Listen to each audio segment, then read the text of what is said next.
Welcome, everyone.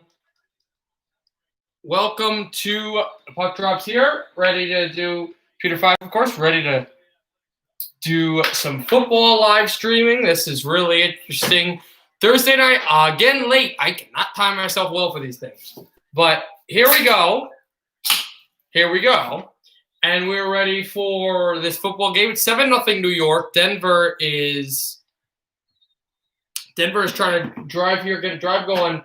Brett Rippon, the Canadian nephew of Mark Rippon, of course, who won the Super Bowl for the Washington Football Club back in the 1990s. He's quarterbacking Denver right now, doing a decent job of it, although right now it is 3rd and 7. Here's Rippon, throws over his way, and then, he just threw right by the line of scrimmage. It was caught by Freeman, and then he was decked by 3 Jets. They forced 4th down, although at this point, due to the penalties, it is going to be a punt. He is 3 of 3 here in this game.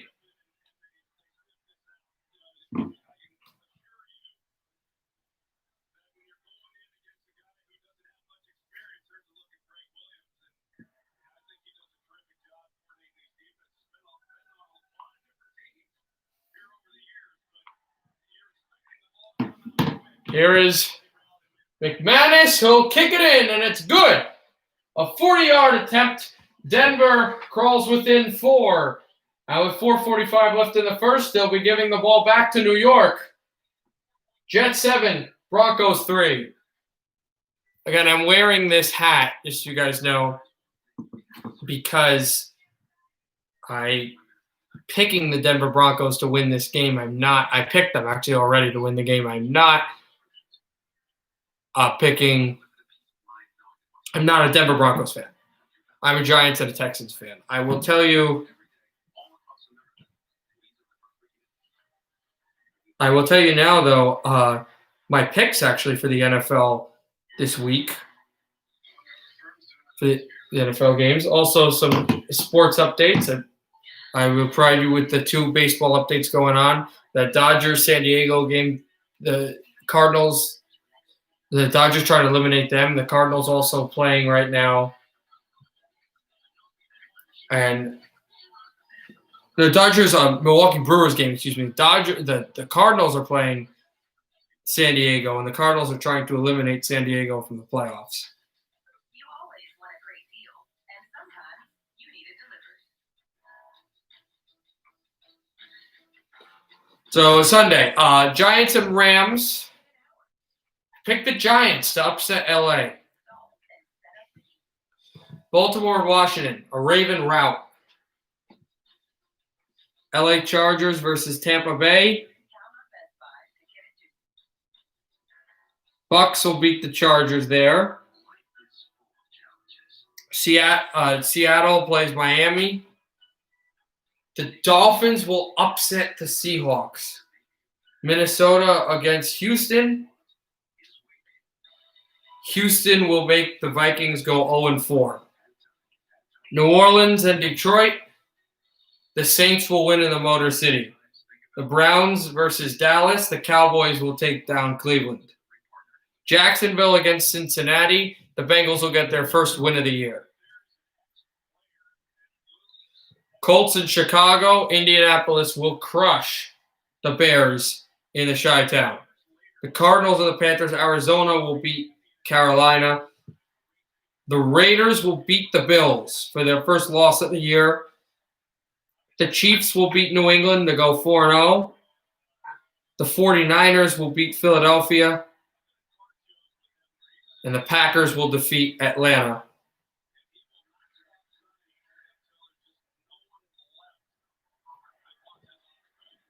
For that as well. Touchback as the kick was sailed and caught by the only Jet that was back.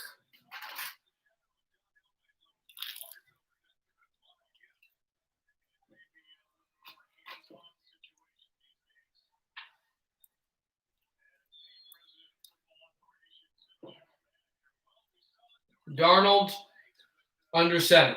Also, I'll be if you don't mind, guys, I'll be eating a lot of food. I usually just do my live streams while I eat. I save one meal for the whole day, and that's it. You can call me Gunner.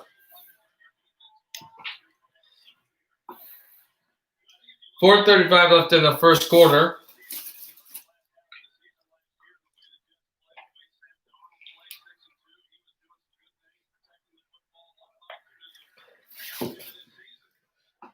Darnold throws this to the wing, and he's got Griffin for close to about 7 yards. It's 3rd and 12, so the Broncos defense is showing the battle of teams that are suffering in their season. They're showing who could be the better team here.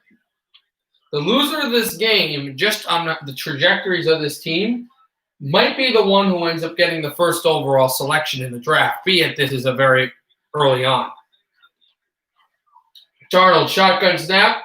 Darnold escapes pressure. Throws the first down marker. He's got him. Jamison Crowder, the former Duke Blue Devil in college, catches the ball, grabs down, and slides to the marker to get the first down for New York.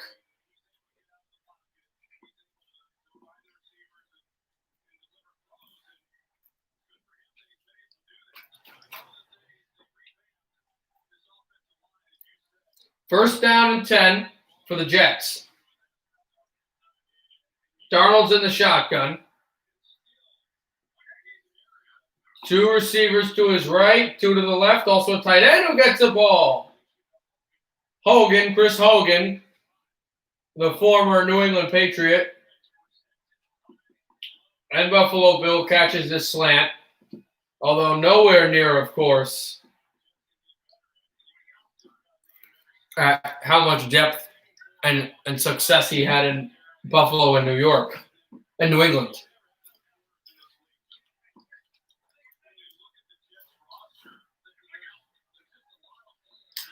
Play action fake. Darnold steps in the pocket, throws it over the middle. He's got his man, Crowder.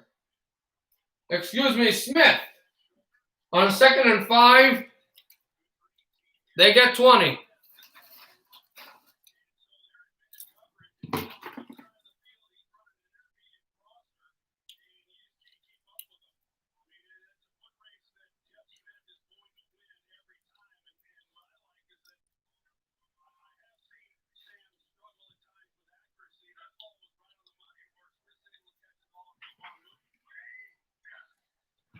Here is Darnold, play action fake, standing in the pocket, has to run away from pressure, and he's sacked right around the 45-yard line, holding his stomach and wincing his pain.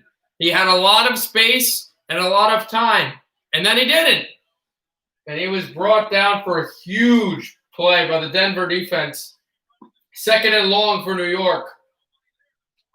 The coverage was there. He thought he may have had Carter, and he might have had him for a split second, but then the Denver defense just got there. And Johnson with a great sack. 1:21 left in the first quarter. 7-3 New York. Darnold gives it up right there. Frank Gore for a bunch of space and a bunch of yards. Gore runs right through the secondary. And then a flag is thrown.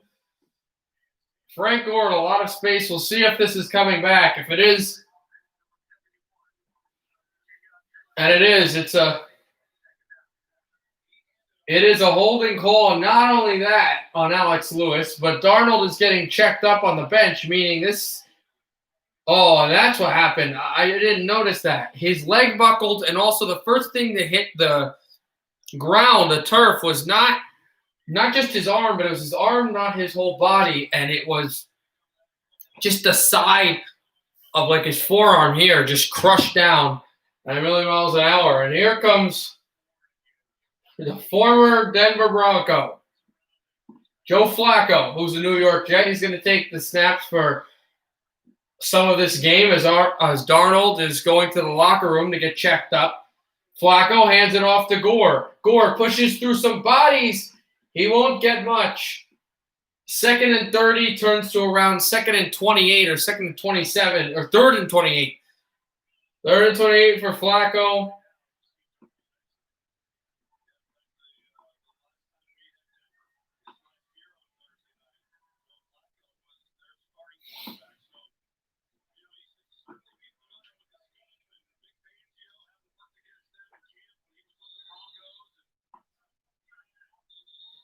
And a penalty flag is thrown out just as the Jets were in the huddle. Not sure what this will be about.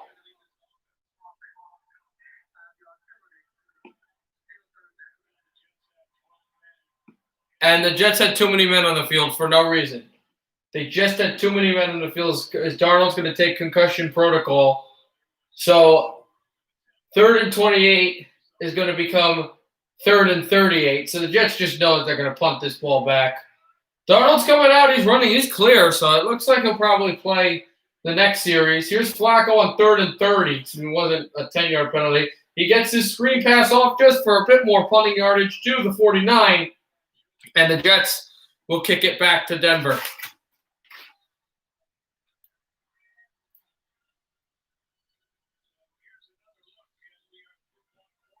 Darnold, not sure how much he'll play if he'll come back. End of the first quarter. Denver's furious defense forces a New York punt. Denver 7, Jets 3. Jets 7, Denver 3.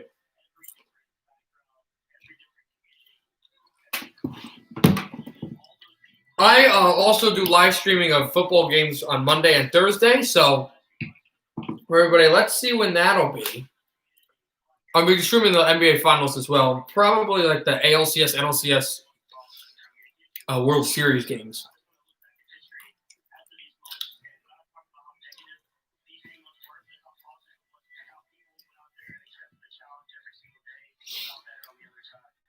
Let me just take a look there. I'm going to give you some baseball updates now.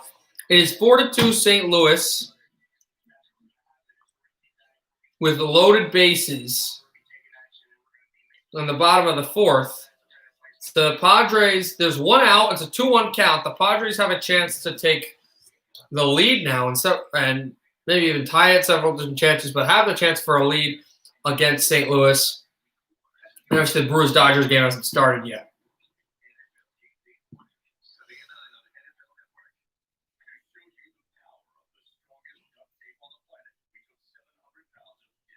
That will obviously be interesting.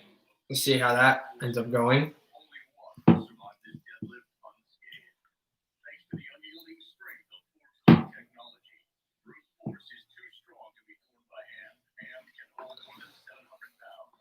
It will be quite interesting to see as this game goes on. Oh, yeah, that's what I was going to say. I completely forgot.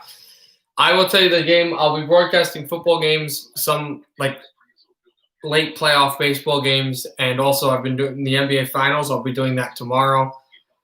Just wanted to see who the Week 5 Thursday night game will be. I'll be live streaming Atlanta and Green Bay, not Sundays because Sundays I have a radio show that I have to do.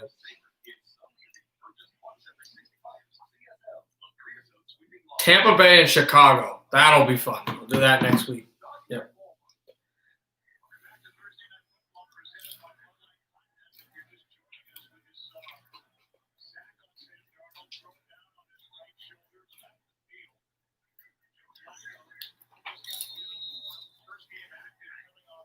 Mason will punt now for the Jets. And they rushed him, and they hit him down all. The Jets something might happen here, maybe more yardage. It's a touchback, but the punter was pushed into as he kicked it. I don't think they can. It was a former Texas A&M Aggie. I remember him. He was a great punter. But I don't think they can give the Jets the first down here because it's just extra yardage. Where would you spot the ball? Because if there's 15 yards, if it's a 15-yard penalty, it would still be 4th down.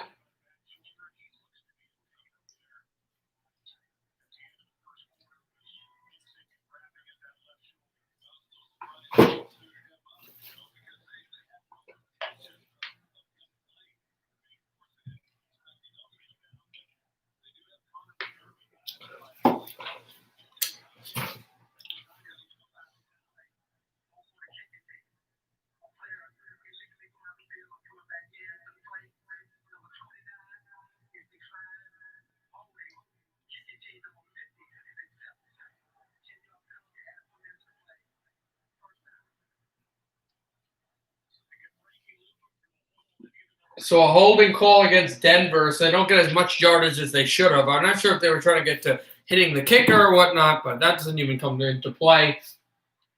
Just a bunch of craziness on that punt. And we wouldn't expect it to anyone else on two teams that are having a lot of mired ineptitude in their organizations. But Denver will have a chance to try to go down the field and take the lead or get even closer to the lead. Right now, around their 22-yard line. That's where Rippon sits.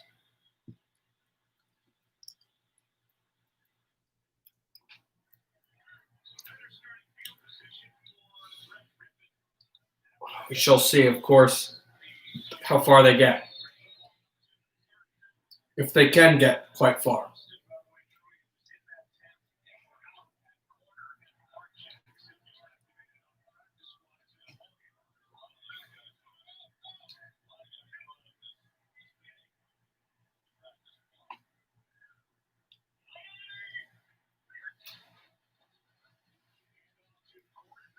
Then they give it over to Gordon, who gets a yard, and that's about it.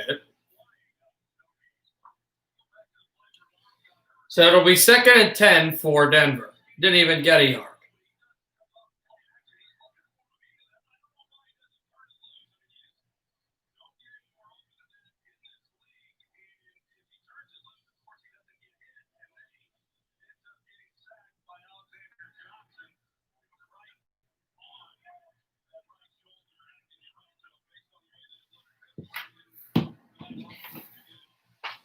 Alexander Johnson was the one on the last play that hit. We have 2nd and 10. Here's Rippon. Rippon throws right over the middle. Got his man close to the first down marker. The big tight end, Fent. And the former Iowa Hawkeye gets the ball close to the first down marker. It'll be 3rd and 3 for this Denver offense.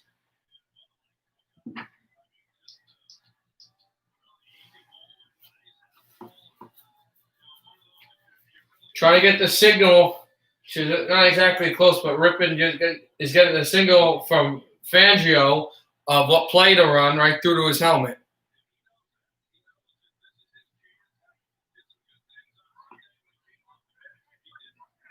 Rippon in the shotgun.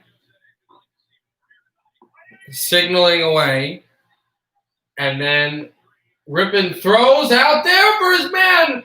Too far, and he was trying to go for Paramore, and he got a flag because it was thrown incomplete. The Jets defense is right on him, and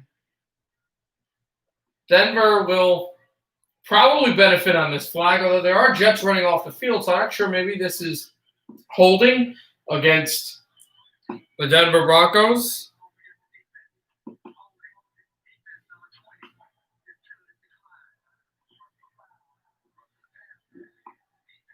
They will get an interesting penalty. They don't get pass interference. They get roughing the passer. It's the second roughing the passer of the day that has benefited the Denver Broncos. And this one's a really stupid one by Williamson.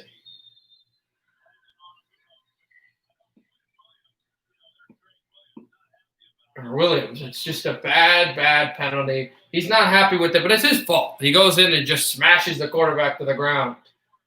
Here's Rippon under center. Rippon will snap the ball and he'll fake the handoff. Play action fake. He's got a lot of time. He's going to throw to the end zone too far. Pick, no, caught, score! Judah, touchdown, Denver!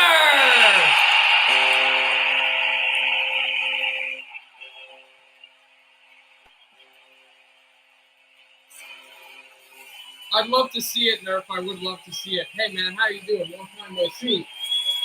Jerry Judah catches the ball, thrown all the way down the field to the sideline after that penalty.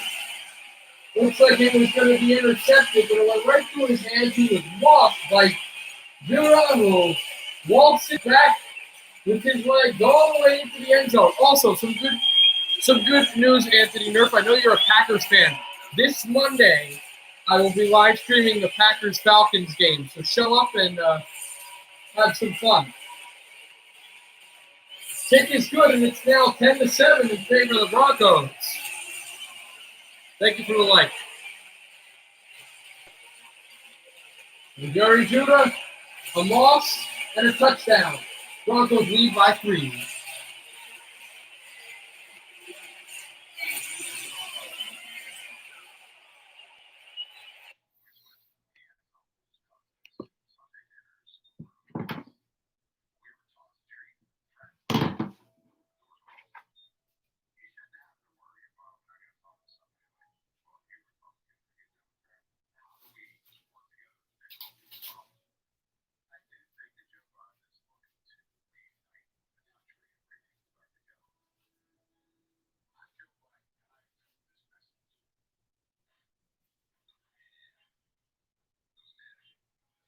And Hank to the Canucks, yeah. Sens get Byfield at 3. Rangers get Askarov at 1. And Lafreniere, no, man. Lafreniere's not going any lower than 1. Lafreniere will go 1 to the Rangers, and then Askarov will go to the Kings. It would make sense. I don't think he's a franchise guy, but he's just those every team has said we're going to draft him. He will go number 1. If he's going to be the best player or a franchise player, is up to see, but he's definitely going 1.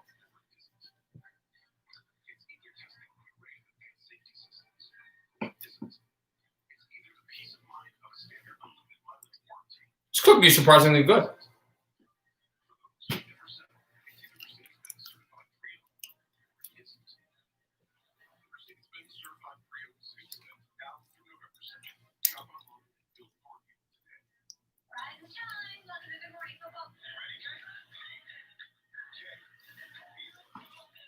Lundqvist would be an awesome backup. And I'd love to see him as a Canuck, and also as a Ranger, I was never able to root for him. It's Canucks, Devils, Red Wings. But it'd be great to actually root for him. But if that's to happen, then you know either Demko or Markstrom will leave. And because he's an older guy, you probably think that if the Canucks were to get him, then that meant that the starting goalie would not be Markstrom. It would be Demko.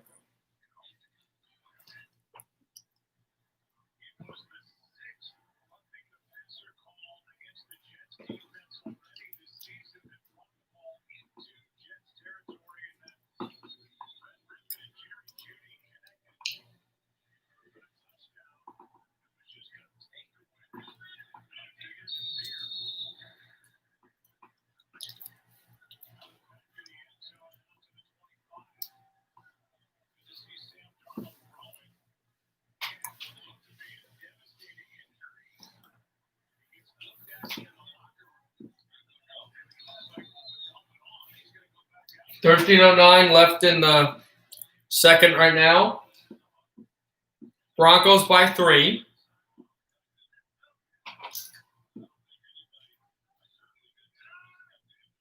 Here's Flacco under center. Flacco gives it, and the guy gets dropped for a bunch of yards. If you're wondering why Flacco is playing, there was a play-action fake sack on Sam Darnold where he appeared to have injured his forearm as he was brought pretty hard down and he was feeling uncomfortable. The last series, he did not play in the last series. And the Broncos had the ball for the last time. He's warming up right now. He looks pretty good. He'll probably play later on, maybe the next series for New York. But right now it's Flacco, who's in the shotgun against his former team, and he finds an open passing lane, and he's got his man, but it was tackled down. It's 3rd down. And look who's trotting right on the field, just as I said it. He won't have to wait a series. Joe Flacco's night is probably done.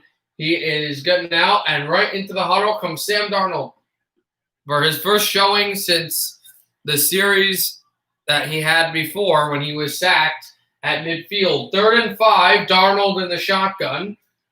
Darnold steps in shotgun, pressure. Darnold escapes the sack and then runs into another sack. Broncos force 4th down. The last time Sam Darnold was on the field, he was hammered and sacked.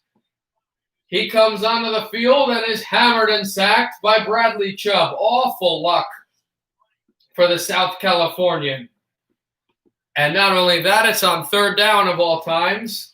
So the Jets to punt and give it back to the team up by 3. Darnold and Flacco haven't looked great as there is an injury right now.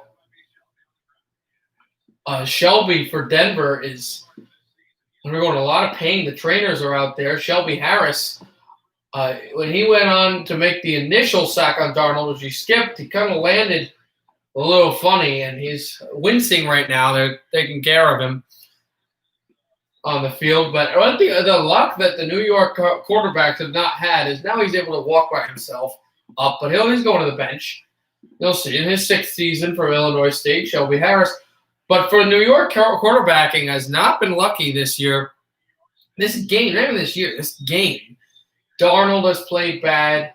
Flacco has played bad. Rippon has not had a superstar, and he has had some help from penalties. But he's been very good. Here's the kickoff return back to close to the 40. Oh, and Spencer got a great return, but he knew that if he escaped the next 2 tackles, he would have been gone for a Bronco touchdown. But good return. The Broncos are going to get the ball at around the Denver 45. Broncos 10, Jets 7.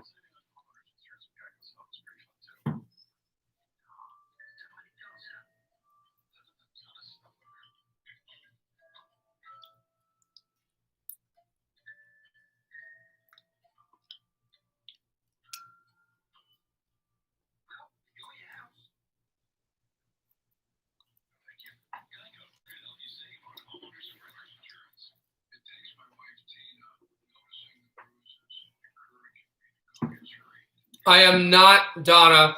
I tried to do it yesterday, and you'll see under my introduction it says no game feed. I tried to do it yesterday for the NBA Finals, which I'll continue to do, but I've gotten previously copyrighted and yelled at before. I'm not yelled at, but like YouTube copyrights me and stuff, and I get in trouble for it with YouTube. Like they flag your videos and you can't live stream anymore, which is horrible. And I almost got flagged for it yesterday. There's like a notification that said they can see the live streaming stuff, and you have to, like, when they give you that warning, you have to immediately get away from the TV and stop live streaming it, or they'll put like a little ban on your channel. I don't ban it, but it's really bad for YouTubers. So I can't do that. The only way I could kind of do that is if I like put it at the TV like this. That doesn't work. Like that'd be the only way I could do it probably, and even then it might still say we see NFL content. It's weird. You could take highlights and put it in, and no one cares. It doesn't make sense.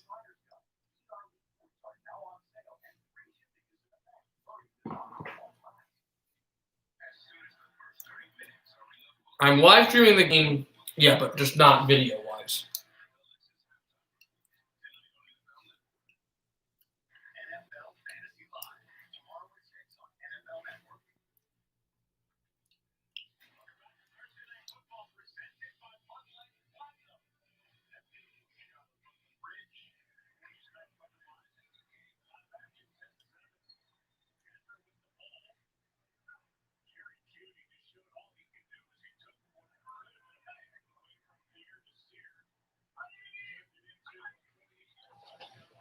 Here is Rippon to hand it off to the side, and he got on the sideline, but the Jets just got into penalty trouble. Hewitt, as the ball is going down, Hewitt just shoved an offensive lineman to the ground for no reason. It looks like a 15-yard unsportsmanlike conduct penalty is coming up against the Jets.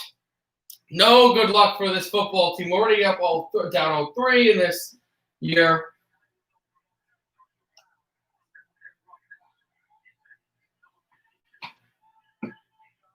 Yep, they get it, and right where a running back just got stopped for no gain, it becomes a horrible play for the Jets, a 15-yard penalty.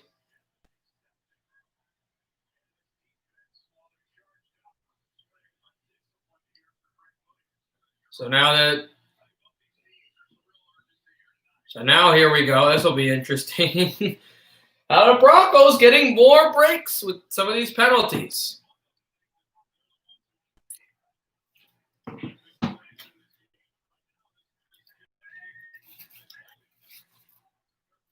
Here's Rippon away from center. Rippon is going to scramble towards. Got to throw the ball quickly. It was picked. Wait, it was intercepted by the Jets, but I don't know if the feet were down. It doesn't look like they were, but Rippon was running for his life to the sidelines, and he had to throw the ball because if he didn't throw the ball, he would have gotten hit. And now, of course, it's showing the touchdown by Judah. And here, the play was no, they're not going to do any trading to get goalies. They don't want any more goalies. That's the thing. They have too many goaltenders. They have Tyler Wall, and it was not an interception. They have a bunch of goaltenders that they could have. And here is, this could be coming back. Oh, man, I was looking at it. Rippon ran to the sidelines. New York is challenging the play. He ran by the sidelines. I was not able to really commentate it. He ran from the sidelines. He was getting pressured. If he took a hit, he was going to he was going to I'm trying to think of words. He was going to take a hit, and it would have been a sack because it was behind the line of scrimmage. And he threw this ball, trying to throw it for like someone by the sideline, but didn't throw it completely away. But it was close enough. A Jet intercepted it, but it looked like it was completely incomplete. The feet were not in. He cleanly intercepted it, but the feet were not in. It looked like, to the point where even NFL Network was showing re-footage of the Judah touchdown. Well, as it looked, right before they went to commercial, they were looking at it. It looked like the Jet toe dragged his feet. And if he did, the Jets would have the ball in plus territory. New York's challenging the play, and it looks like they're probably going to get it back. If this challenge works, this might be the spark to get the Jets back in the game. It would be an interception by Rippon, which Rippon looked like he did the right thing. It turns into the wrong thing if they get it. What an interesting sequence that would be, or could be, or will be.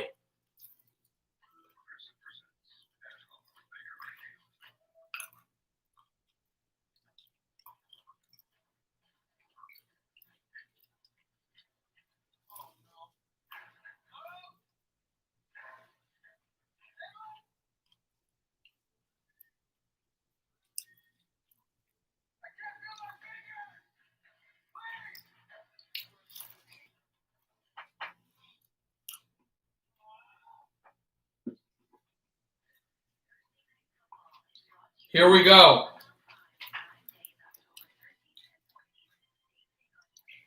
Yeah, it's something very sad, especially for Ranger fans. I know you're not a Rangers fan, but it definitely is a classy guy.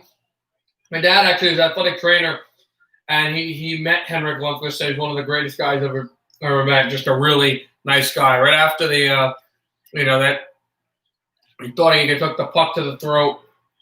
He didn't take a puck to the throat. It was just by him. He leaned back at that injury. Talk about that. Update on the Jets. Yes, the challenge came back positive for New York. Interception. The Jets have the ball. I thought it was plus territory. It's not plus territory, but it's better than they would have hoped. We're at the 38-yard line of Denver. So Jets get the ball back. Darnold with it. Shotgun snap, takes it. Pressure, throwing right to Griffin, who's got about 3. 2nd down and 7 for New York.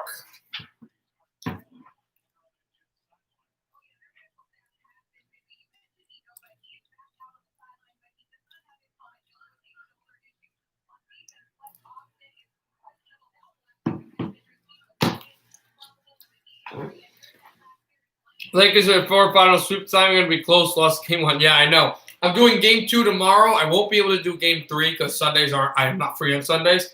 But I'll be doing game 2, 4, 5, 6. Game 2, 4, 5, 6, and 7 for the series. So turn on notifications for that too. Also, I will put the link to my Discord here if any of you guys want to join it. So you can hear all of the stream updates when I'm going to do streaming and talk about whatever you want.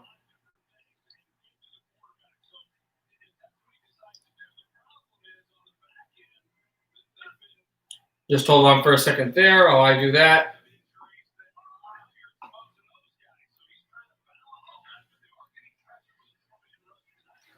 Here is a run to the outside, a little too far, 3rd and 1. As Gore lost his helmet, but he's able to get the extra yardage he needed. So it's 1st down. It's a 1st down for the Jets. Gore takes a tap here. It's interesting. The Jets have had 122 yards, still down, 70 rushing yards. They rely on the run. Gore is out. Here's Perrine.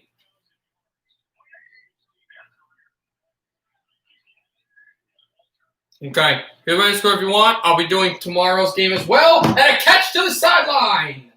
For a 1st down, it's Smith. The Jets get the 1st down.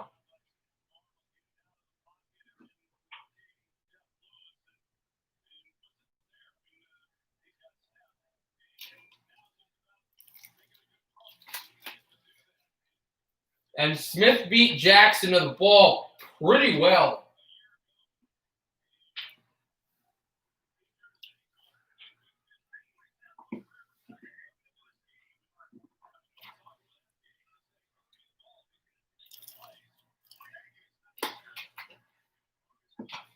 Here's Darnold. Stepping shotgun. Throws it deep for the touchdown. No! Right past the arm of Pager.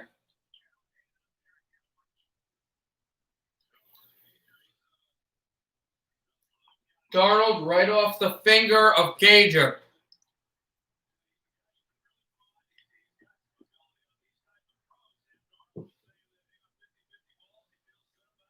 So it is now 2nd and 10. Jets are trying to take the lead back. It would have been a huge catch for Gager. And how important would that have been? Darnold hands it away to Gore. He'll take about 2 yards, and then he's stacked back by the Denver defense.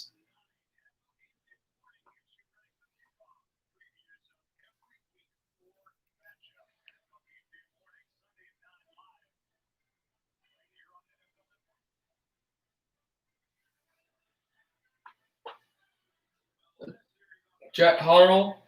Here's Darnold under center. Darnold in the shotgun from the 32 of Denver. Darnold throws to the sideline, and this might be a penalty coming up against Denver as a Jet was decked on the sideline, and he's in some pain. Just holding his calf. That was Cager, and Cager made a move. He tried to stable there, and oh no, he was not decked at all as Olamide was there. He turned his ankle, and it slid uncomfortably. He is now being attended by the Jets staff, and that was 3rd down with 7:48 left in the 2nd.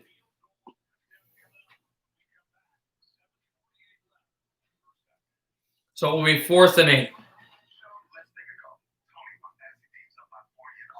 Thank you, Ben Cowan. Thank you for subscribing. Appreciate it. You can put the notification bell on your mobile device and get all alerts. Also, if you come onto this live stream right now, you can see the my Discord channel, and you'll be able to see that. And you'll be able to, of course, come on and hear some announcements and talk about anything you want. Talk about hockey, talk about football, and talk about gaming. You can talk about whatever.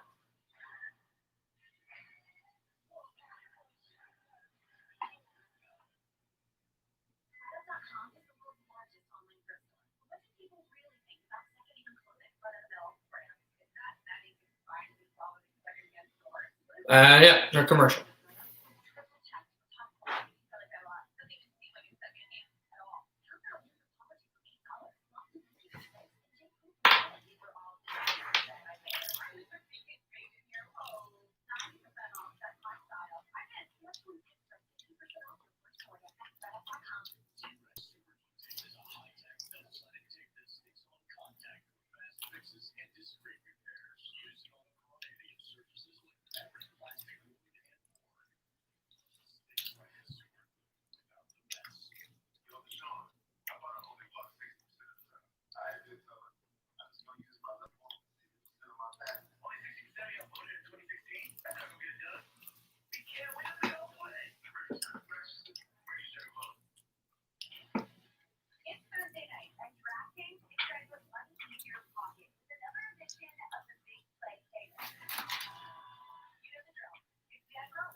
Getting ready here for a jet punt. Nope, field goal.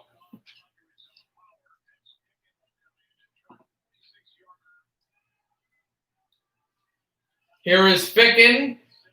Sammy Ficken will try to tie it up with 7:48 left in the second. A 46-yard attempt for Ficken.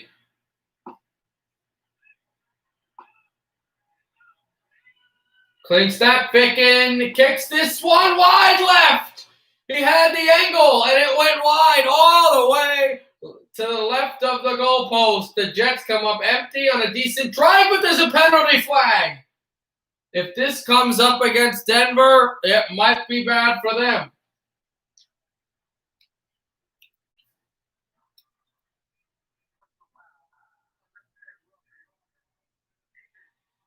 And the Jets get a huge break. Unnecessary roughness against Denver.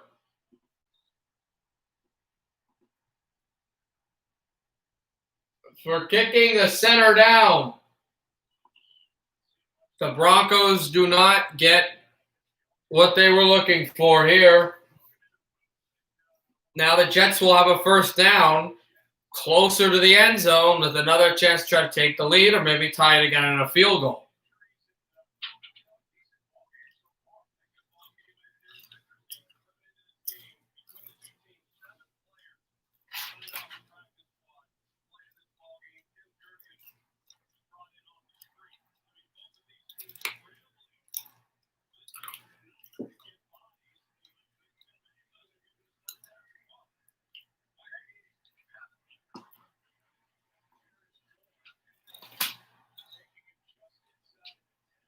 A first down about a 4-yard gain for Gore. Second down and about 6.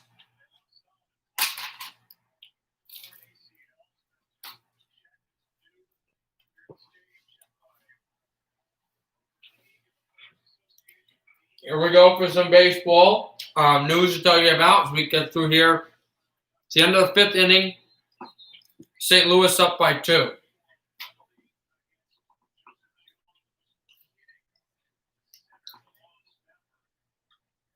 New York will take their first time out.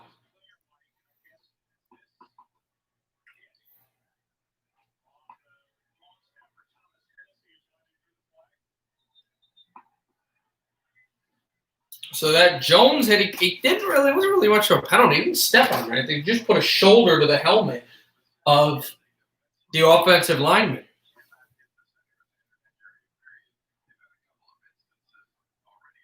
But what they're saying is anytime you hit an offensive lineman or a player that can't defend itself in the head with any part of your body, they're going to pull a flag. And that's what they did do. And the unfortunate thing is that was a field goal to try to tie it, and Denver thought they got away with defending that, and they did not.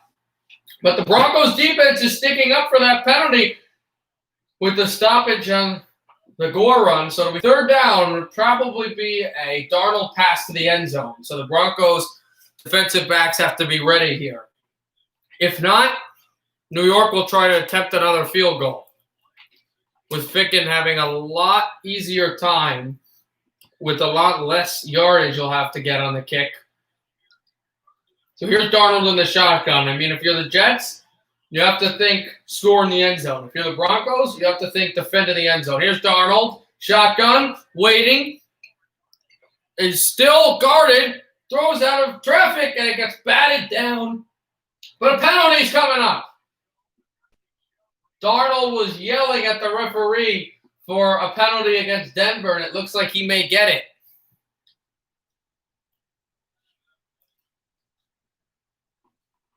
I'm not sure, though. It was a high arm to the shoulder, but in my opinion, I don't know how that's a penalty because he kind of fell down afterwards. Oh, they pick up the flag for – it was not on the hit. It was on a potential pass interference to grab the receiver down, but they picked the flag up. No pass interference.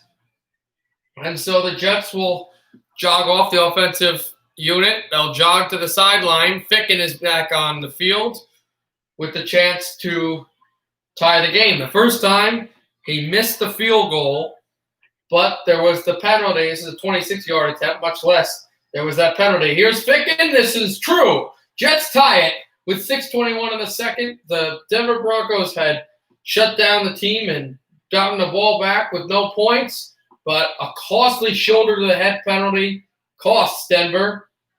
And the Jets drive down the field and get a field goal to tie it. 10-10. Broncos are getting the ball late in the second.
So waiting right now for this thing to come back, and we'll see what happens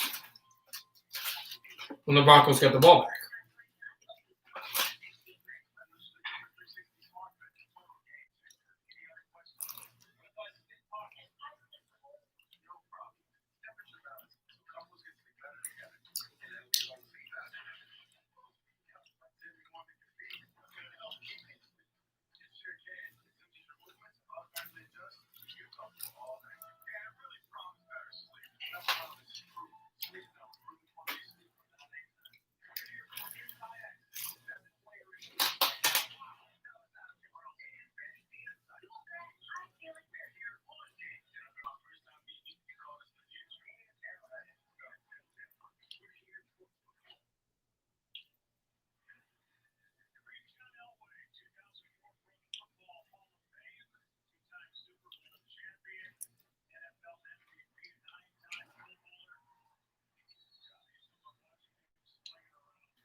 Here we go.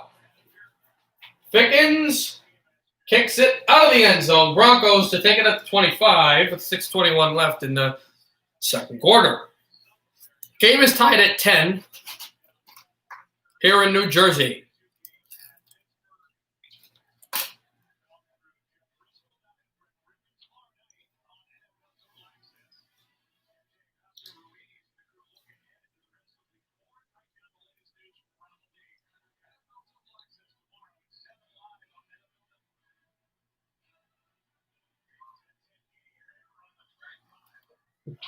In the shotgun. And now escaping, throwing is ripping out of bounds. Caught by a Jet, but this one is really out of bounds. It's one of the linebackers that is not on the field. I believe he's not even playing this game.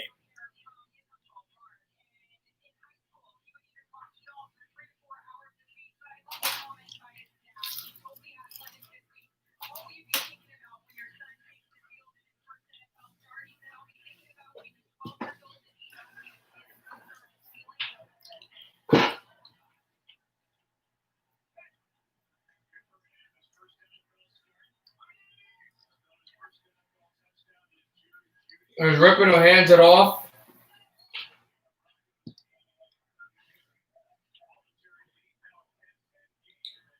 And Jackson gets 3. Third down now for Denver.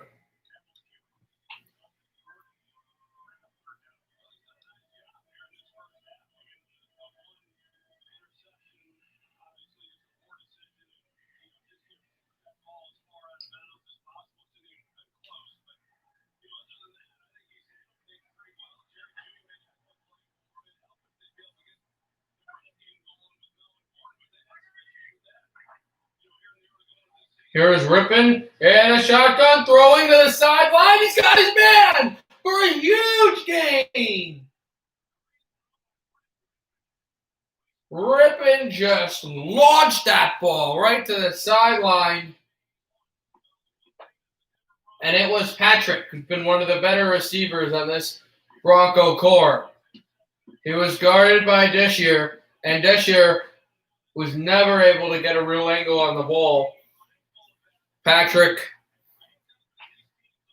great catch, and it's first down deep into Jets territory on the 31-yard line of New York. Here is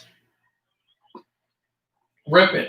He hands it off to Jackson for a yard, and that's where they will be. They'll be at the New York 30 for 2nd and 9.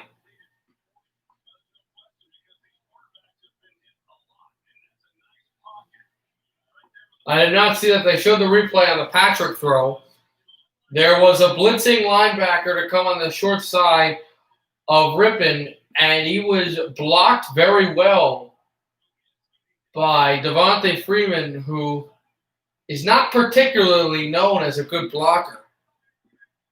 But he made a very good block against this Jets defense. And here's Jackson for some room. He explodes, is brought down by a Jet, and then got a knee to the back by an offensive lineman, McDougal, the one who stopped him there. But a penalty coming up against the Denver offense, so you back him up some more yardage. So they're going to start another 2nd down. It was Melvin Gordon, who took that carry and went for a good chunk, but right there, guys trying to get him. Richardson was just blocked right in front and held by one of the Denver offensive linemen. So 4 penalties for 36 yards by Denver, 7 penalties for 78 yards by the Jets. It's really cost both teams here. 2nd and 17. Denver's got to get some yardage here. They're closely getting out of field goal range. They'll throw a short slant to Fant at the sideline, and they'll get more yardage back here for 3rd down. Clock is stopped too because the body was out of bounds. And now it runs. Both teams are 0 of 3. Denver's had their moments. The Jets, frankly, have just been outclassed by all the teams here in this season. 0-4 will not be good. The other New York team, the Giants, are 0-3 as well.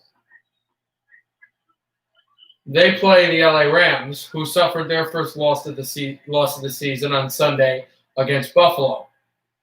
The Bills 3-0, the really only good New York football team right now. Here's Rippon throws to a wide open man, and he was tripped up as he got the first down marker and just brought his leg down. About 50 seconds remain from the 2-minute warning. And the Broncos are marching right back to the end zone. They were down initially. They took a lead, then it was eventually tied back up. Here they're trying to take a lead, again, either with a pass, a run, or either a field goal or a touchdown.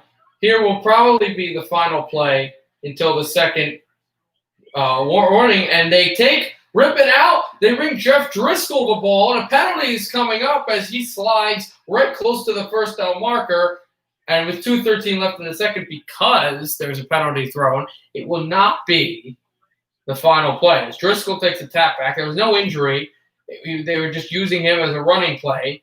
And it looks like the call will be because as he slid, he got elbowed right in the head.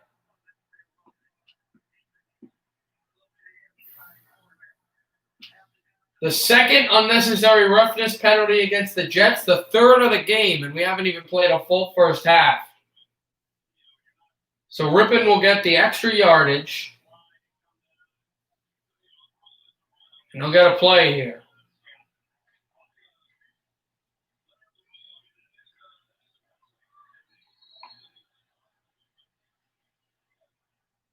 First and goal, clock will run, and now we're at the 2-minute warning.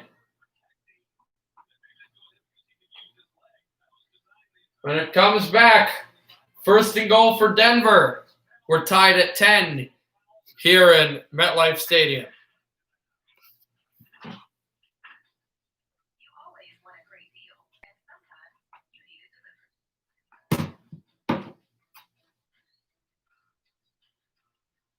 Sometimes you need it in an hour. Sometimes you need it installed and set up.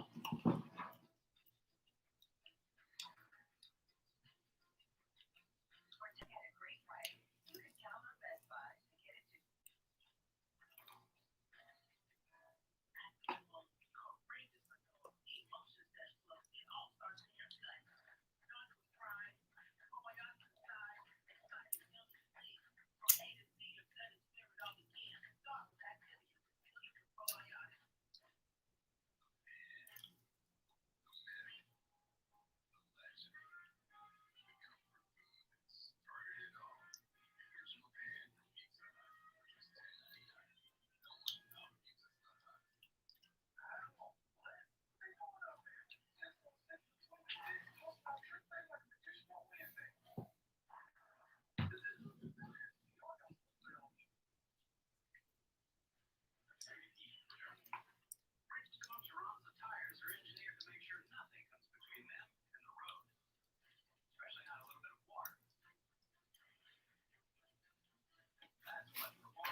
Now waiting, of course, that's to come back.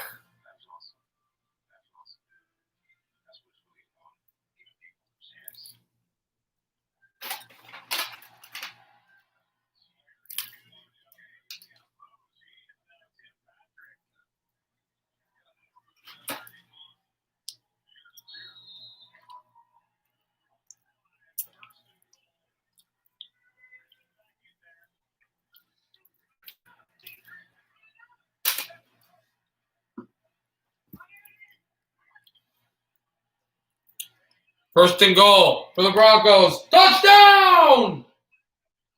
Right up the middle. Or no touchdown. It looked like he crossed the plane, Gordon, but his elbow was short as he leaped over several New York Jets. But his elbow is right at the 1 yard line. The football's toe is not there as well.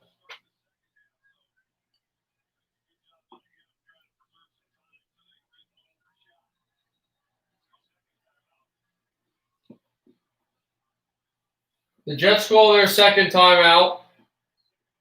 And the reasoning being so they can get another shot to try to come back and score. On third down, left in the second. I think the Broncos should run the ball again. Rippon is getting the call from Fangio and the Broncos coaching staff. Second and goal here. Broncos on the 1 yard line. Rippon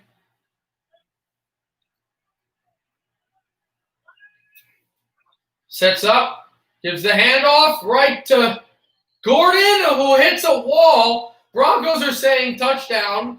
Jets are saying short. I think he was short. Let's see. They made the stop. It is third down and 1 and goal for the Broncos and the Jets, and New York calls their final timeout. I think if the Jets stop them, though, if it's not a sack and it's a stop at the 1 yard line as Gordon was short, or an incomplete pass, the Broncos should go for 2, or not go for 2, for the touchdown. This to me is 4 down territory. We shall see at the 4th down yard line. They're trying to see, does he break the plane? Because the ball is facing towards the line. It might be a touchdown. See if the Broncos will challenge this. Because he's spun down. But when he's spun, he never hits the ground. Because I saw him hitting the wall and spinning. And I thought he had hit the ground first. He had not. So they had re-looked at this where they thought it was an interception before. They thought it was an incompletion before, and that ended up being an interception. Same thing here.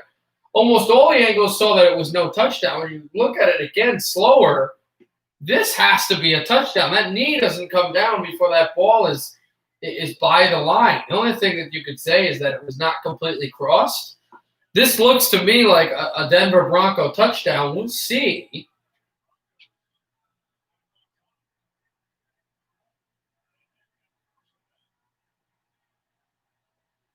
What they call. Officials looking at this is Alex Ogletree, was one of the guys, former Ram, former Giant, one of the Jets that was the first to hit him, but they're still reviewing this. It looks like a Denver Bronco touchdown, but there is no complete outlook at that's what it is.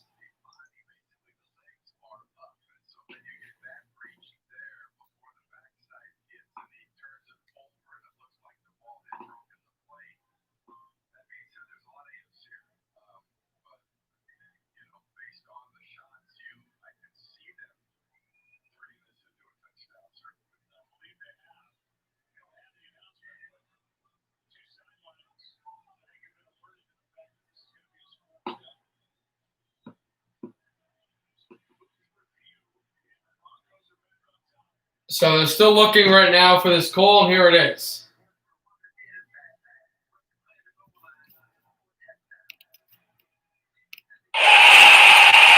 Touchdown Denver Broncos. Melvin Gordon, former Charger, gets it.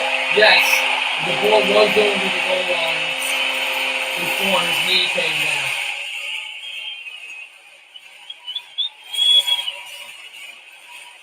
So with a minute 37 left in the second quarter, the Broncos take the lead. They're up 16-10. We'll see if they go for the 2-point conversion or if they kick this one away. Looks like they'll kick it.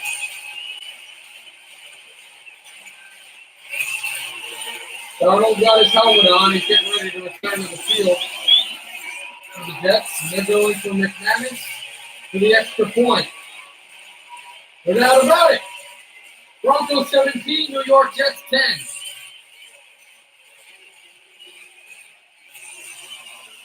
They find a way to jump on the lead again. 3 lead changes in this half. First it was Jets 7-3, 7-0. This was Jets 7-0. Then it was 10-7 Broncos. Then it was tied, so 4 changes actually. Then it was tied at 10, and then the Broncos right now took this 17-10 lead. Jets have somewhat of time left. They have a timeout remaining. Denver has 3. Now, of course, they find them down by 7.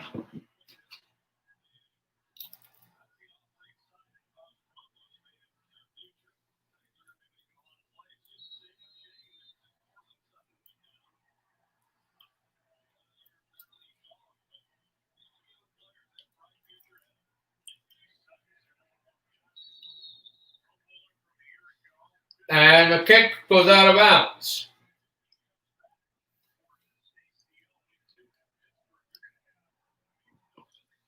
With 1:37 left. Now Jets will take it at the 25-yard line.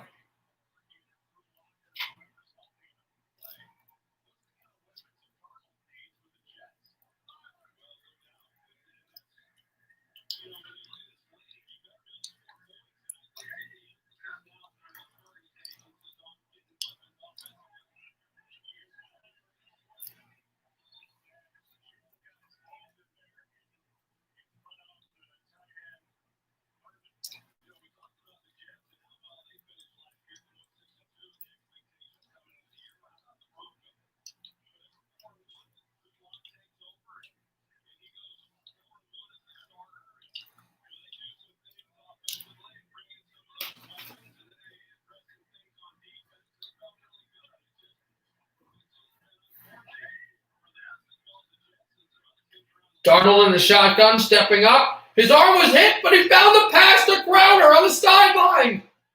Pushed out into around the 50-yard line. Darnold was rattled down pretty hard.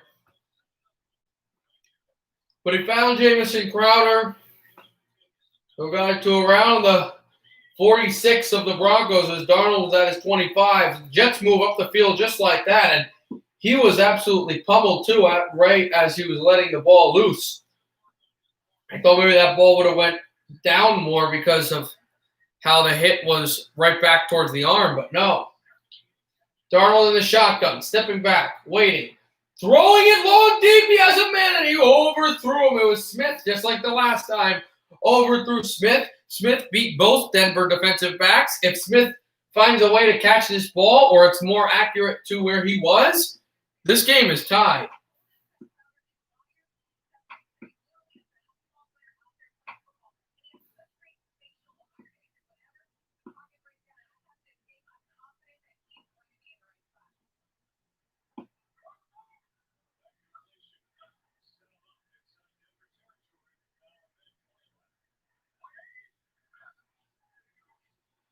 Here's Darnold, throws it off his feet, and he got a man.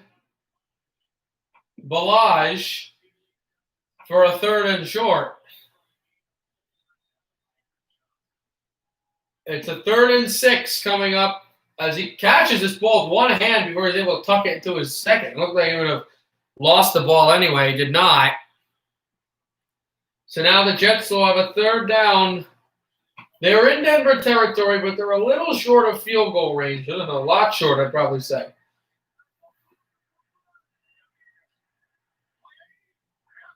Darnold standing on the front side of midfield. Gets it. Darnold throwing to the sidelines. Got him. He got his man. Crowder again. But the clock did not stop because he was not pulled out of bounds, just his feet. So a minute left in the second, 1st and 10. The Jets have their timeout, but they're going hurry up here. And they're going for a hurry up play, not the spike. Shotgun snap to Darnold. Darnold throws right to his man, who's ganged up by the defense, Chris Hogan. The Jets do not call their timeout yet. This is a time where they could get to field goal range. But we'll see when they call their timeout. 36 seconds left. He throws it over. And he has McDonald the second. Herndon the fifth.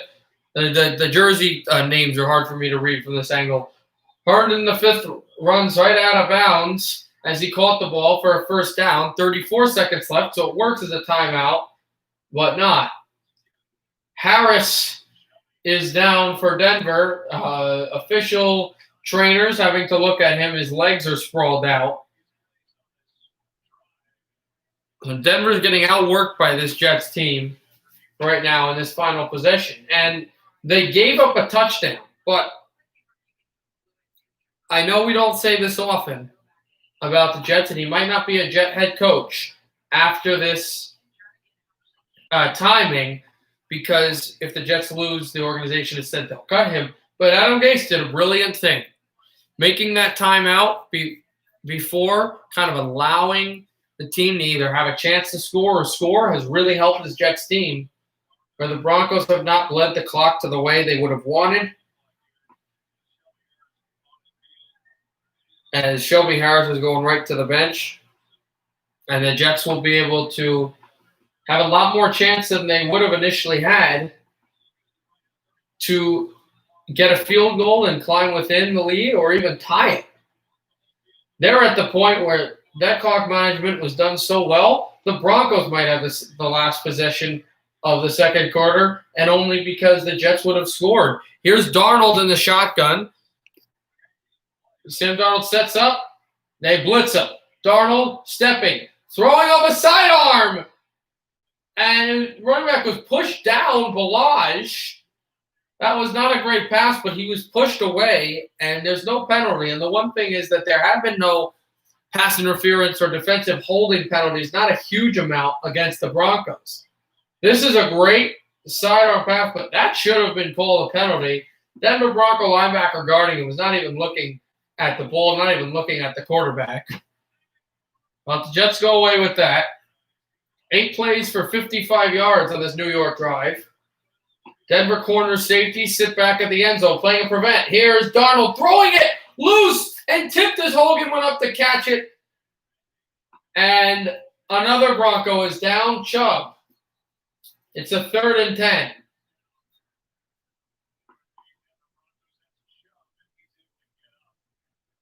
Chubb does get up, but here's the play, Hogan. The ball was tipped.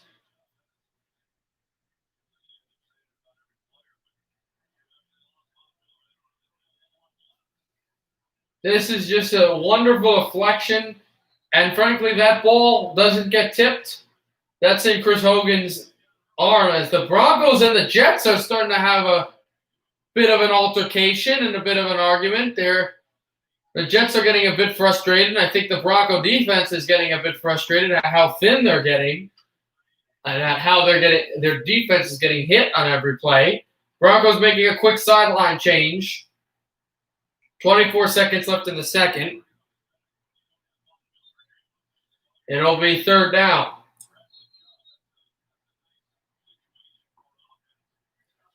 Interesting to see how the play goes. If the Jets do not convert here and it is an incompletion, there is no chance that the Broncos wouldn't call timeout anyway. Throws to the side, tipped again by the Broncos. Right there on the sideline. A play made by Jackson with 19 seconds left. Darnold off the field.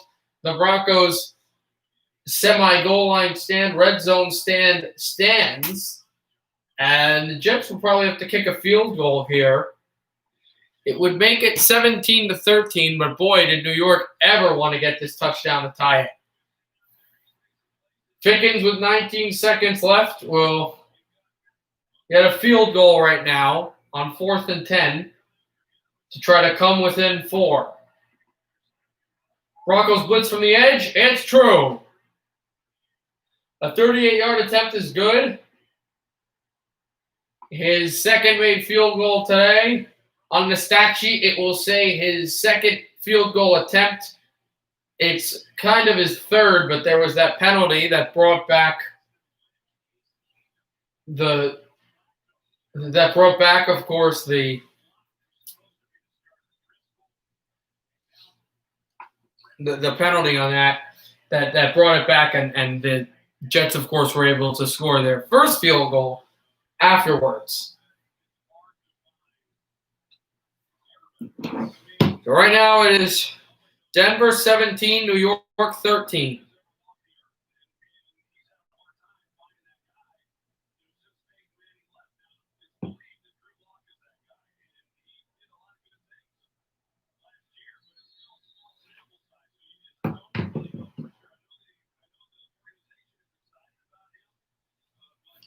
"15 seconds left.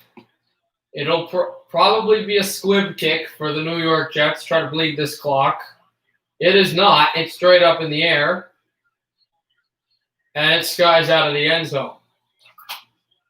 So Denver will get the ball in the 25. We'll see if they take a knee or if they go for some offensive plays and try to get down the field.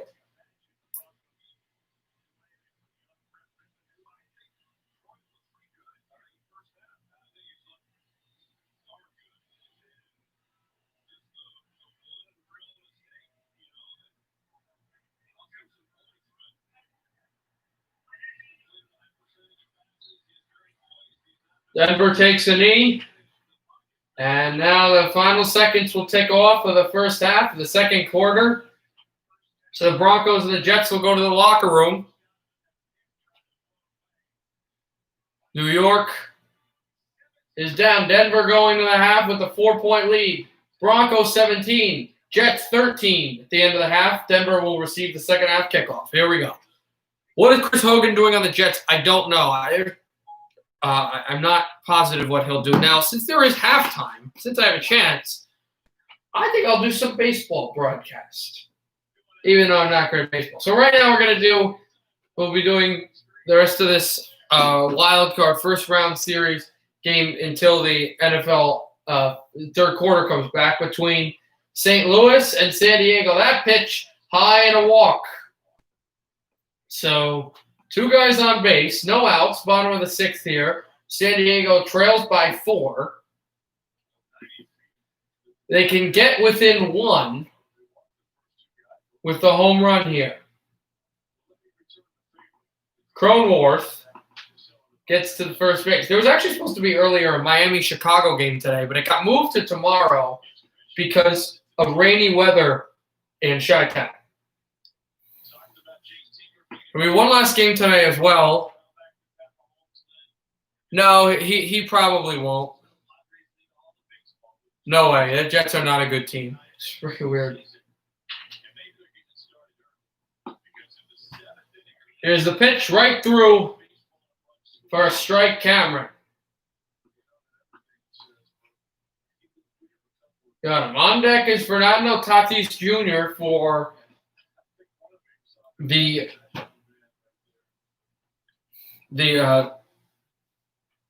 Padres, and the only way that he doesn't bat in this inning is if, of course, a triple play, which would not be looked at as well, as there are no outs here.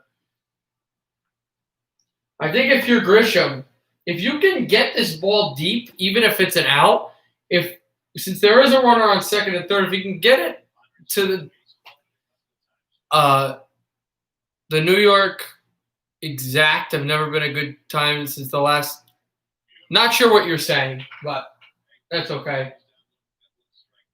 And he struck him out. He was able to strike him out. And again, I would say if you get this ball deep past sort of the green and closer to the wall, you can get a run here. But Cabrera strikes him out. He strikes out Grisham. It's a low strike thrown. Low to the right. But he gets his guy. And now the Cardinals are 2 outs away from getting out of this inning. Here in the bottom of the 6th. Coach on a little talk. I never understood baseball players do this, but that's what they do. Have the New York Jets even made the playoffs? And if so, when is the last time they made it? I have to rack my brain on that. I really think it was the 2010-11 season. There was one year in 2000 want to say 2016 or 2015 or forget the year, where they had a really good record. They beat the Giants. The Giants weren't that good. The Jets were much better, but they were playing the Bills, who were much worse than they are now. And all they had to do was beat the Bills, and they actually still could have made the playoffs because of a tiebreaker if Pittsburgh lost to Cleveland. And Cleveland, of course, was really bad as well. But they were pummeled by Buffalo, and Pittsburgh destroyed. That's what it was. It was 2015. It was actually the year the Broncos made the Super Bowl. I'm not a Broncos fan. I'm a Giants and a Texans fan, but I'm wearing a hat because the Broncos won. But that was the year they could have made the playoffs, and they ended up not. But the last time they made the playoffs was the 2010 to 11 team that actually beat your Patriots in the playoffs in the second round, moved on to the AFC Championship game, and really didn't do that well against Pittsburgh. And no, they have not been a good team. No, they haven't. They didn't have a good team. They didn't have some good years, though. That year when they had Fitzpatrick, when they almost made it to the playoffs, and they lost on the final day, actually, the Jets ended up beating the Patriots at home. That was an overtime touchdown pass from Fitzpatrick to Decker in the back of the end zone to beat the Patriots in the fifth quarter.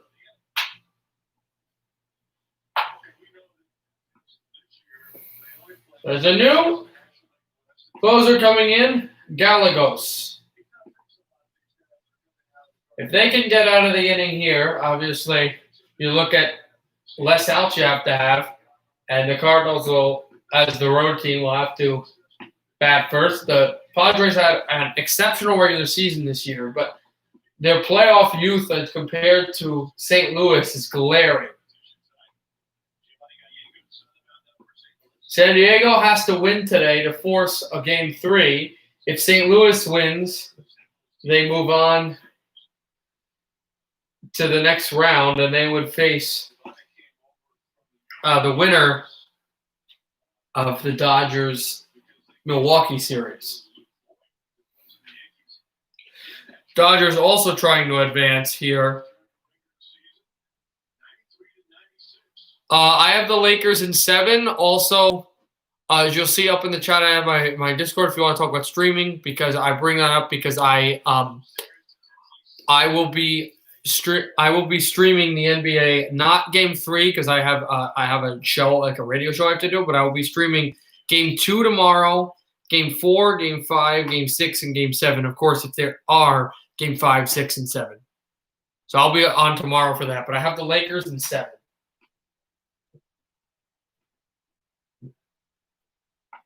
Here's Tatis. He hits this one foul. I think it's probably going to go Lakers will probably win tomorrow, lose on Saturday. Or no, win tomorrow, lose on Sunday, lose whenever Game 4, or win Game 4, lose Game 5, lose Game 6.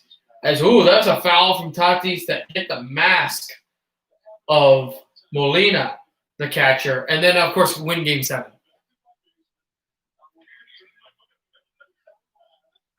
It's a Lakers sweep if they keep playing the way they've been doing. They've absolutely balled out. So you knew they were going to have a great season, especially playoff time. You knew it. They had the second best record in all of basketball. They had the best record in the West. Interesting. It looks like Kittle will play against Philadelphia, but they're not sure about Garoppolo. He hasn't practiced the next day. The only reason why the Miami Heat in the NBA Finals is because Jimmy Butler and Tyler Herro. Correct. Although Adebayo's been good. And Adebayo is not playing tomorrow, as well as Dragic. This pitch is fouled by Tatis. He's completely overwhelming this pitcher. 2-2 count. It's the fourth pitch by Gallegos on the same guy. 15 straight seasons of 100-plus games at catcher for the Puerto Rican Yadier Molina. He's the first player in baseball history over 100 years of Major League Baseball to accomplish this feat.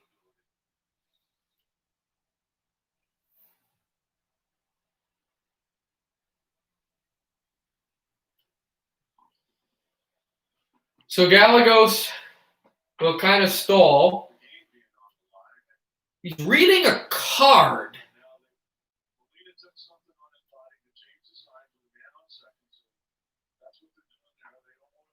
Not sure what's happening. Kind of just adjusting signals. Molina making sure here to know what he wants as the catcher. Man on first, a man on second. One out here in the bottom of the sixth. St. Louis 6, San Diego 2. Did Anthony Davis have 32 points in that game? Yes, he did, I believe. He's been great for that team. He's been able to score all over the place. He had that huge dunking block against who was it? Jamal Murray or was that in the NBA Finals? I forget when he had it.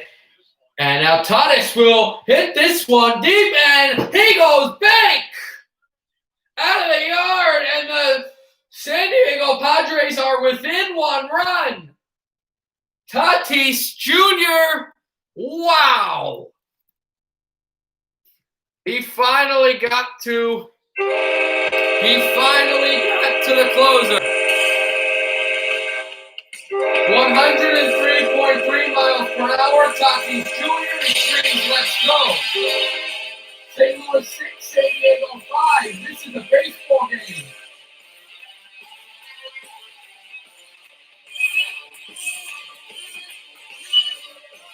I thought all around, and you thought it was just 6-2, but that's the funny thing about baseball. The more guys you have on base, the more home run is worth. A grand slam with tie-up and a 3-run shot is pretty close to that. Tatis Jr. deep shot puts the Padres within 1, and they're not going home, not just yet.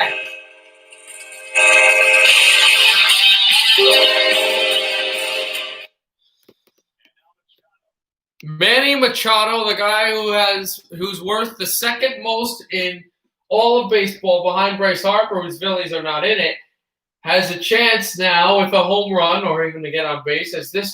He would have the tying run is at the plate. A home run here would do it. No guys on base. They were all sent home thanks to the heroics of Tatis Jr. 1-1 count.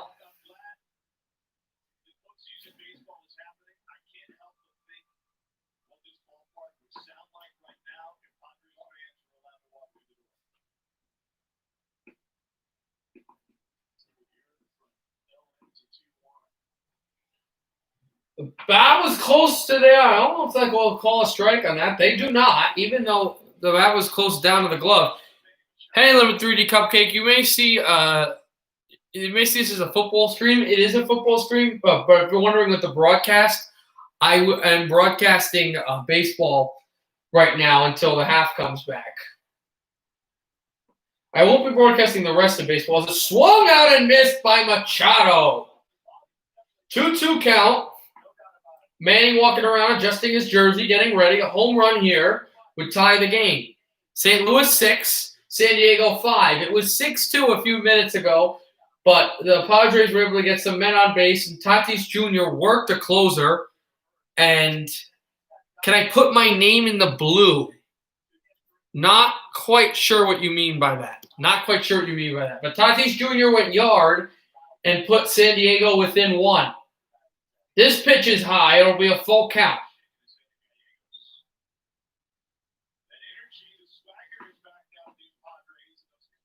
Can I be mod?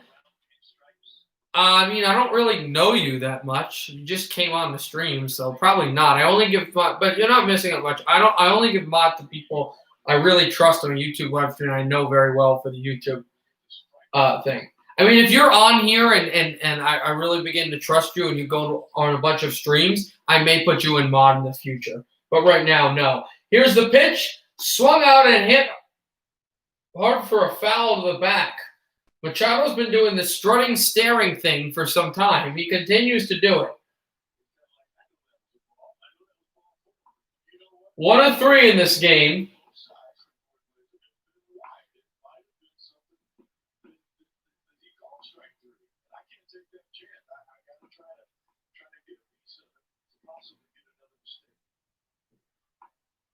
Eleven pitches for this guy. He's not got a strikeout. He let up a 3-run home run shot, which has made this game really tight. Here's the pitch. Swung out high for Machado all the way back. Tie game! Manny Machado ties it! Manny Machado ties it with a home run, and his closer is seeing nightmares. It is 6-6. Tatis Jr. started it. He can't believe it. And the few Padres fans here that were there with this, what a celebration by them, what a celebration by Manny Machado. How hyped is he? As the San Diego Padres, who were down 6-2 in the matter of about 7 minutes, have come back and tied a game where they could potentially be eliminated. The bats are out, and there's only one out left to the bottom of the sixth. A horror show for St. Louis, and it continues. Feed me, screams Manny Machado. 6-6 are scored.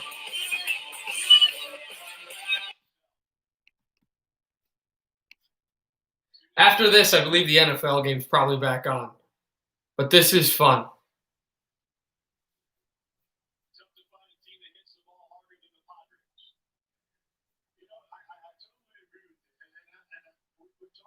They actually had an out already. I did not see that.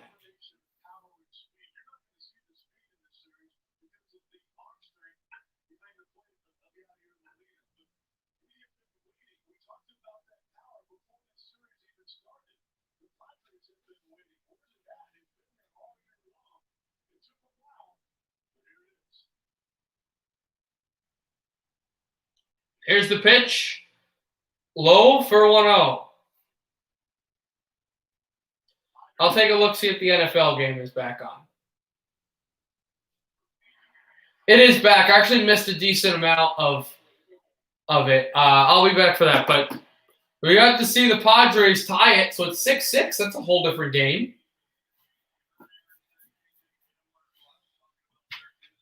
3rd and 8 for Denver.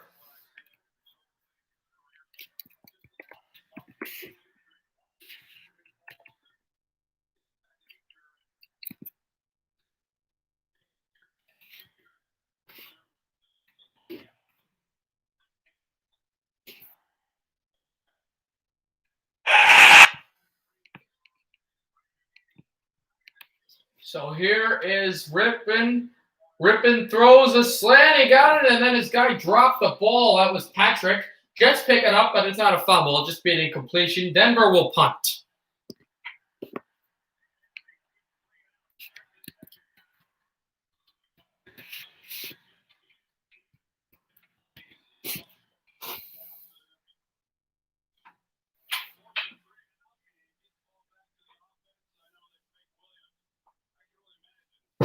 Whoa. Here will be Sam Martin to punt it. And a penalty coming up against New York. We'll see what it is. Again, this should not be a first down because it's 4th and 8, so it's 5-yard penalty. Not sure. It's actually not against the Jets. It's against Denver. False start penalty on the punt. Jets moved across. Center said, oh, wait. Long snapper, oh, wait. That's a penalty. But he didn't realize there was a penalty against his own teammates.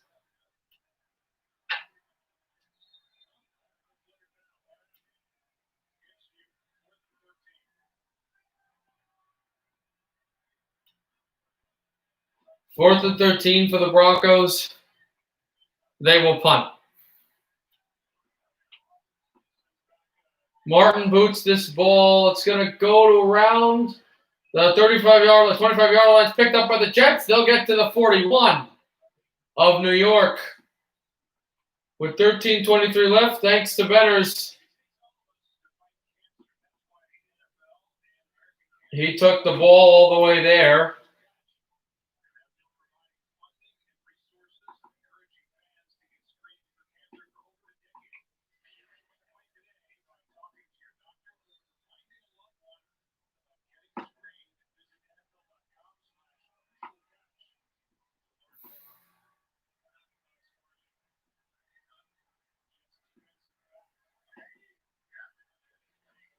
Here's Sam Darnold in the shotgun, gives the ball up, and Gore gets 2.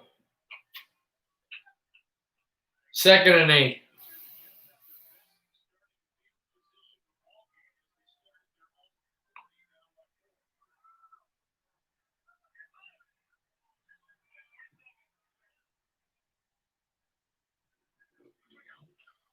And then Darnold, play action fake in the shotgun. Darnold throwing deep, and it's deflected, but there's a penalty coming up. This is interesting too. This is really interesting. Once I saw that ball get deep and I saw who it was, because it was Smith. Because if you remember the first half, Smith, it was too far for him, and then it went off of the side the second time. Well, this one, he doesn't catch, but it's deflected by Ujimediya. And Ujimediya is holding him the whole time. And the Broncos are penalized for this play. It's almost the same play. They keep going back to it. Oh, Smith does not catch the ball. They probably would get really good yardage or a touchdown. But they do draw a penalty. And he probably catches it if they don't penalize. Here's Gore, who slides for about to the 18-yard line of the Denver Broncos. Here's a play again by Smith. Smith is guarded closely by Ujimediya, but the closer he gets to the ball, Smith, because it looked like he finally got the angle on it, the more closely Ujimediya holds. And then he just wraps onto the arm and with the other finger slaps the ball down. And the referees are going to call that all day. So the Broncos are cost there for a bad penalty for them. Here's Darnold under center. Darnold hands it off to Gore. Gore sidesteps. He's got like a yard. So it'll be 3rd and 4. The Jets are in prime field goal range. And they are close to a 1st and goal, deep in the red zone. If they get a field goal and they make it, they'll be within 1, 17-16. If they get a touchdown, they would probably, with the extra point, take a 3-point lead against the Broncos. So be within 1 or be up by 3. For Darnold now, shotgun snap. Darnold steps up, throws to the end zone. Incomplete. He was looking for Frank Gore. Gore just couldn't win the race. No hold. So it will now be 4th down. Darnold goes to the bench. Here comes Ficken for his 3rd field goal attempt. This to draw the Jets within a point. It would be his 3rd field goal attempted, technically, really his 4th. He missed the 1st, but a penalty was called, so they were able to drive down the field where he made his 1st. Here's Ficken through the uprights again. Jets get 3. 11:23 left in the 3rd. Plenty of time in this football game. Denver 17, New York 16. Oh, we got a tight one.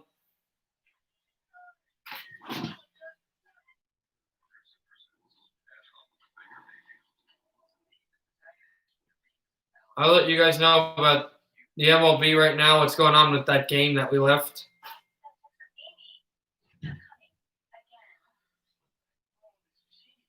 It's top of the 7th, just started. We're tied at 6. Cardinals trying to take the lead on, obviously, in that game we had talked about before.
So here we go. Kickoff, Pickens.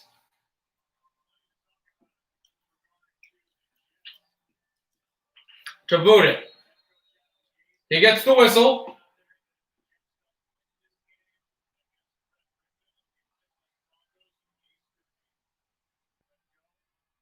Of course, they just said that I had said earlier, the talks have been coming from New York that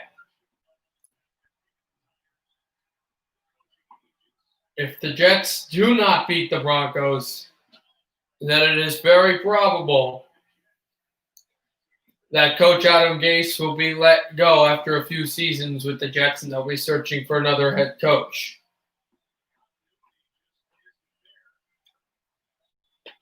Down by 1, the Jets.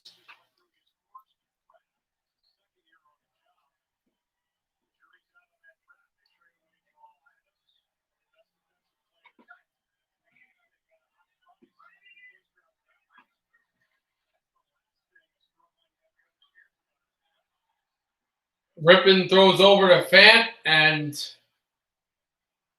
he gets the ball for about 5 yards.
Rippon in the shotgun signals again. 3rd and 4. He's on territory, and there's movement again.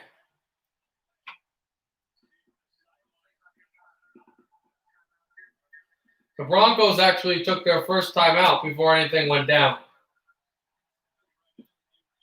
So Denver will take an offensive timeout here and get ready for 3rd down.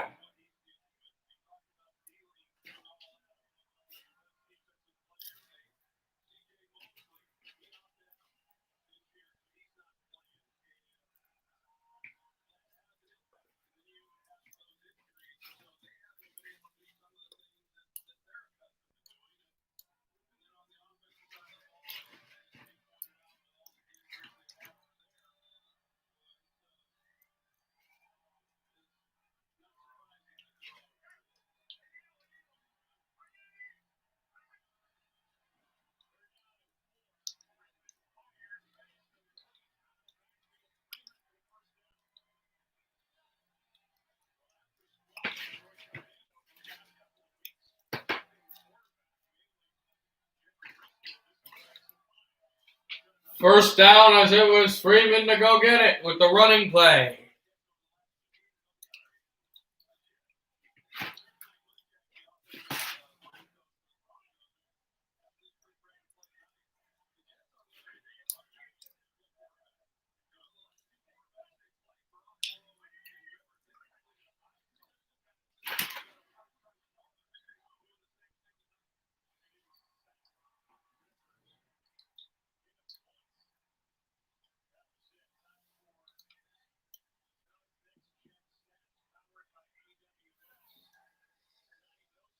Rippon has played well in this game.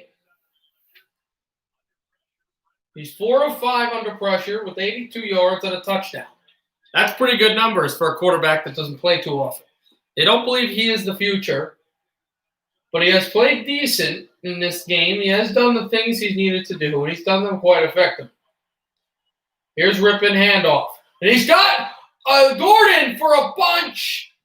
got tackled at around the 44-yard line as he burst of speed, got the Broncos into the next gear.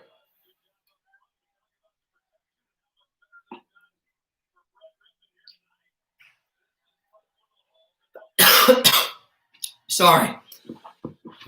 Melvin Gordon just rocket ship speed.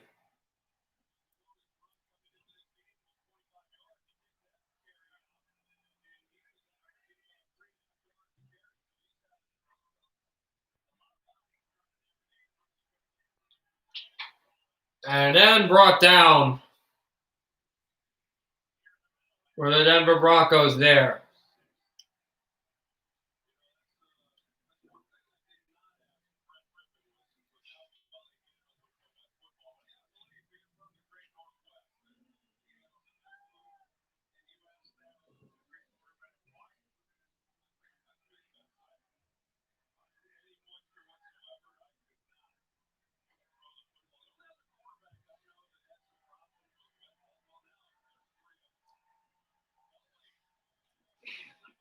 Here we go. For Rippin, throws it, got his man, Judah. Jerry Judah. A first down at around the 21-yard line of the New York Jets. And Red Rippin was able to get a perfect pass out there to an athletic catch.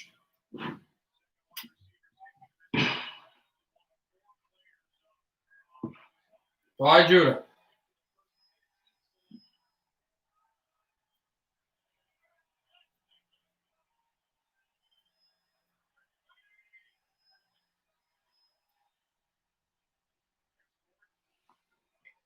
And then Jackson is brought down behind the line. Second down.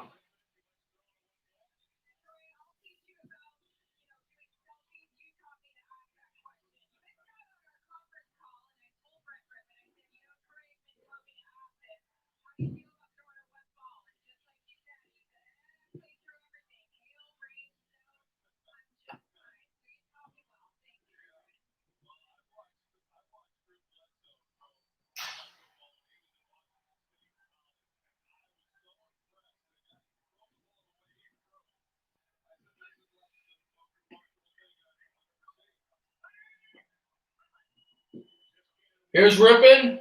Shotgun. Rolls out and throws it out of bounds. It was intended for Judah. So it will now be fourth down, and now they show third down. Now they show the numbers for Brett Rippin, the nephew of Mark Rippin of the Super Bowl championship Washington team. Completions 1,035 in the Mountain Western Conference. All of his numbers first ever, all time in his conference. Was one of the best players ever in the Mountain West to ever play quarterback. Now he's in the NFL. Now he's playing for the Denver Broncos in the toughest division in football. Here's Rippin, throws, hit, found Fant. Fant made a move on the last safety back and was tripped up, but he got to the 10. He sat down, was able to get back up. It'll be first and goal coming up for Denver.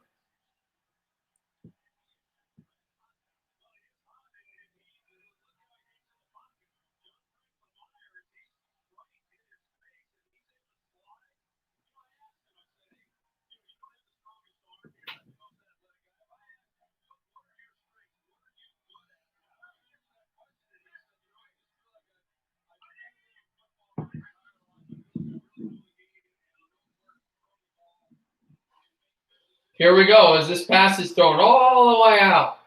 He was pressured, was Rippin, and out of bounds. Second and 10, because I think they put the ball at like the 11-yard line.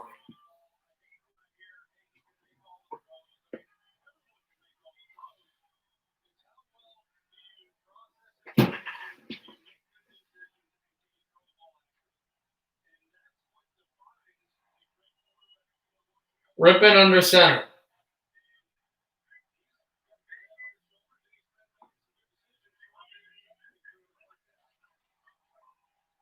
Handed off to Jackson. Jackson made a move, pushing, still pushing, and then didn't get much. 3rd and short.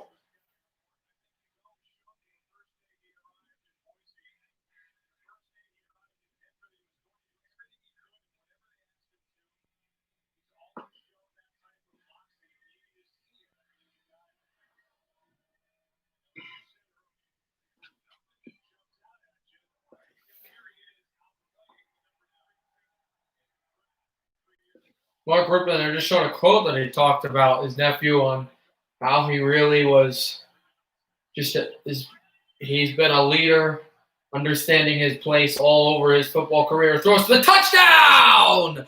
Noah Fant! Touchdown! Denver Broncos!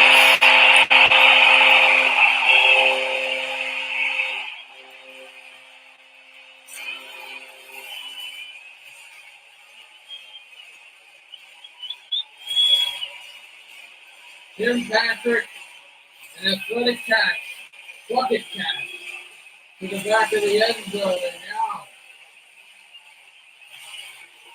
Denver leads 23-16. Let's see if they go for the extra point or the 2-point conversion. The Broncos will force the punt, then they force the punt, and then they score a touchdown on the ensuing drive. And they go for the extra point here.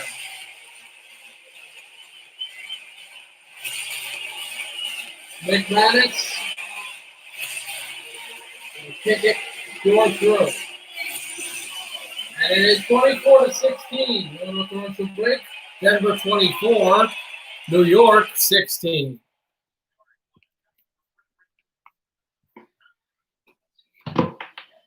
Hold on 1 second, I'll be right back.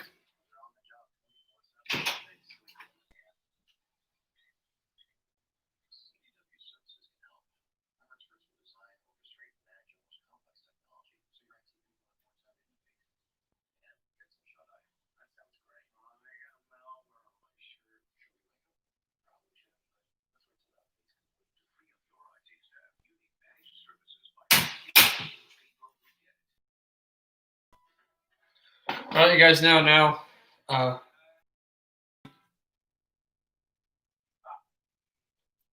The score right now is San Diego actually got a run while we were away in the bottom of the 7th. They're still up to bat. There's no outs. There's a 1-0 count, and there's a man on first base. It's 7-6 San Diego. How about that? They were dead to rights. They were left dead to rights, excuse me. Down 6-2. They got a 3-run home run and a home run, and now they're up 7-6.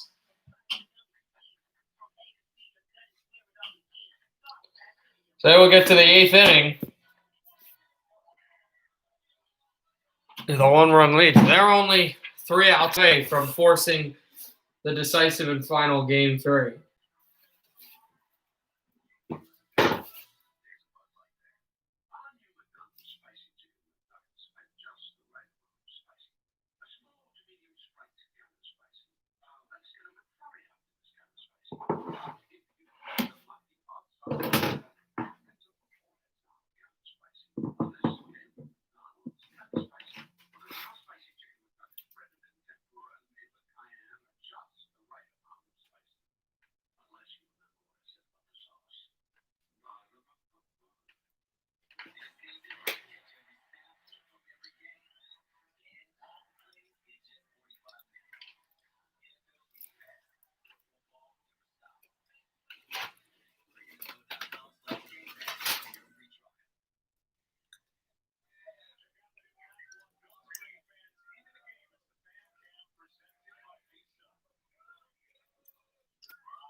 It's kicked out of bounds for a touchback.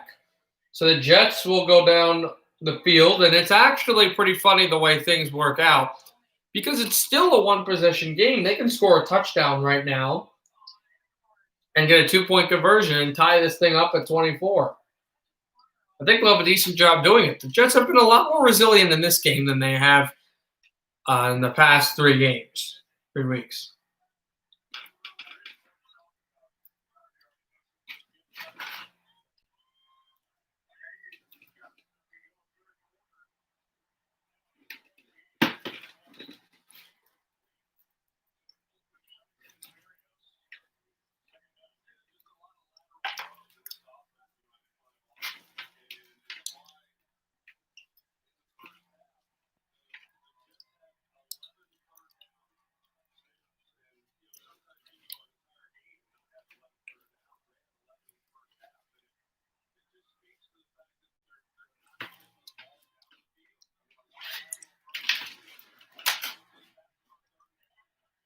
Darnold hands it off, and they're going to get to some yardage back off of that. 3rd down now coming up for the Jets. Deep in their territory.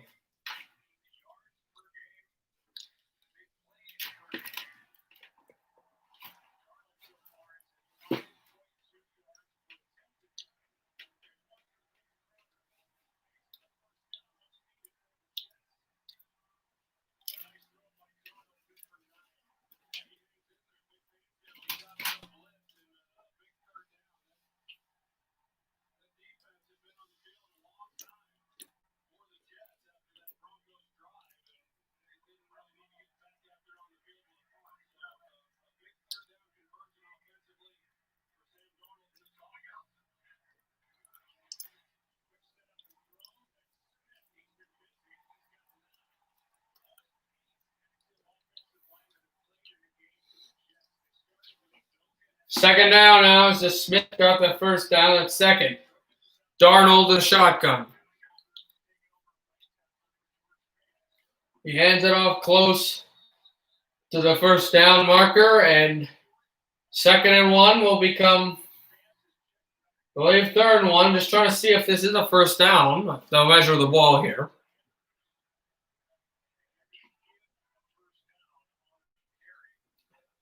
And they will give a first down marker.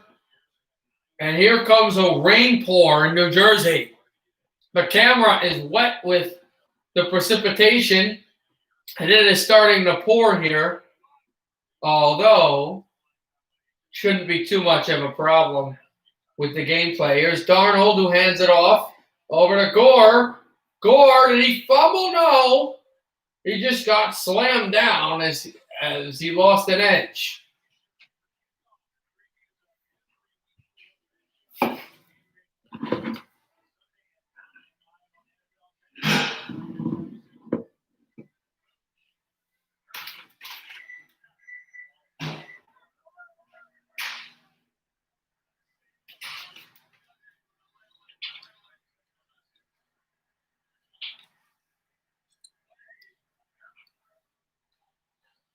Darnold stays there, throws, tipped. Deflected by Callahan. And it's 3rd down.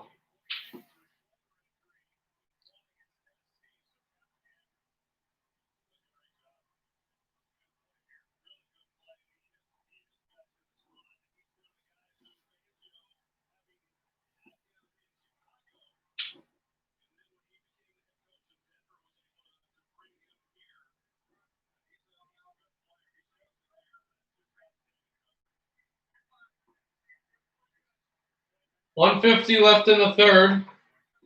3rd and 6 at midfield for the Jets. Looking at where Crowder is in the slice, guarded tight, so he can't get the ball. Darnold sacked. Broncos rush him, and they force 4th down.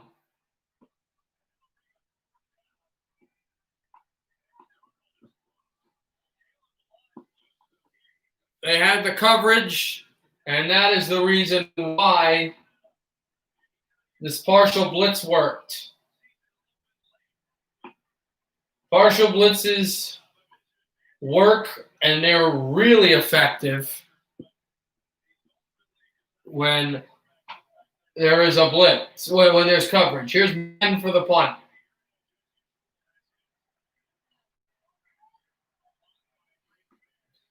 Man kicks this thing deep. And taken down. And the punt receiver going to the 30, out of the 40 for the 20, out of the 50. Gets tripped up at the 48. And he was going to run Spaceship for a touchdown.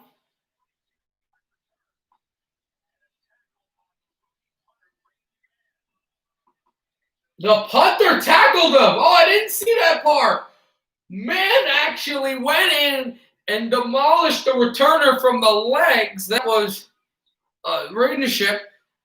And he would have had a touchdown, but the punter man came in and got his legs at the final moment. Broncos will have the ball at the Jet 48. Up by 8.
Waiting, of course, now for this to come back.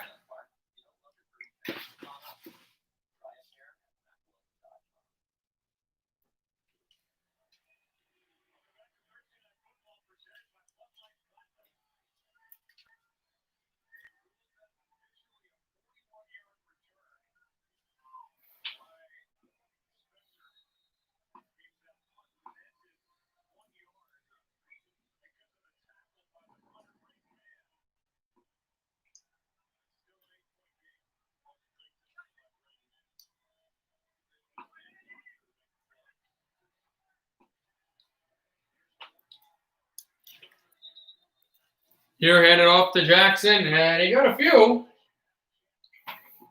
Second down for Denver.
There we go. It's 4th and 2 with 14:36 left.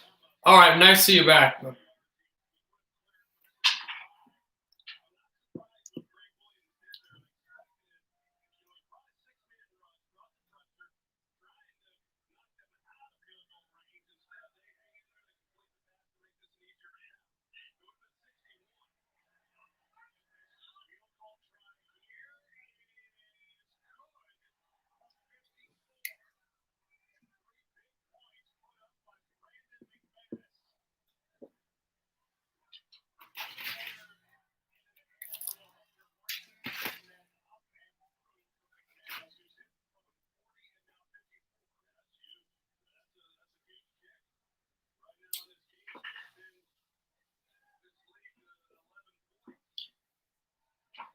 So McManus kicks it through. 27-16, a far field goal.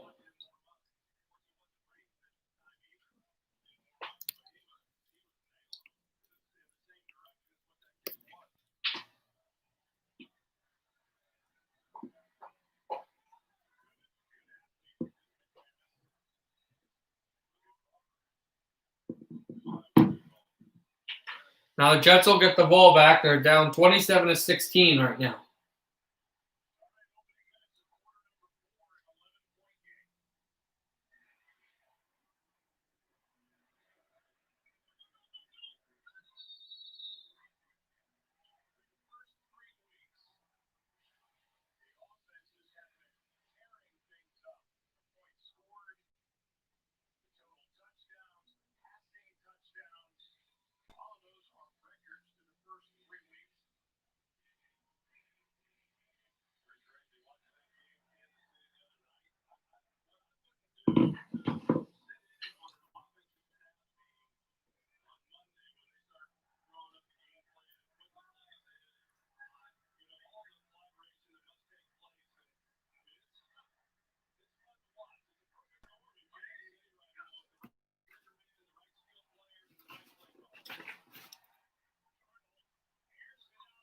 And thrown and caught.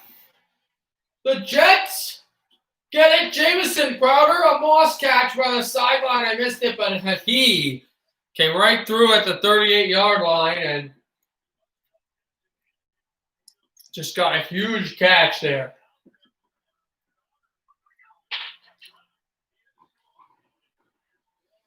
The shotgun. And a handoff now with second down. But here's a Crowder play again. A huge catch on Jackson.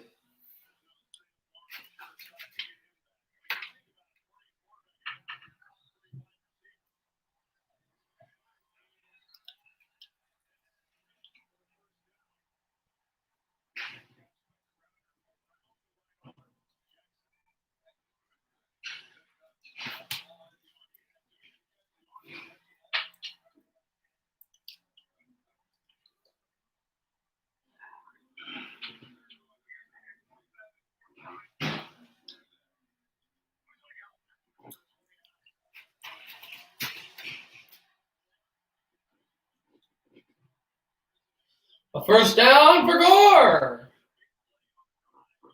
Well, Gore had the first down. This is second. First down, he ran it through, and now it'll be second down for the Jets.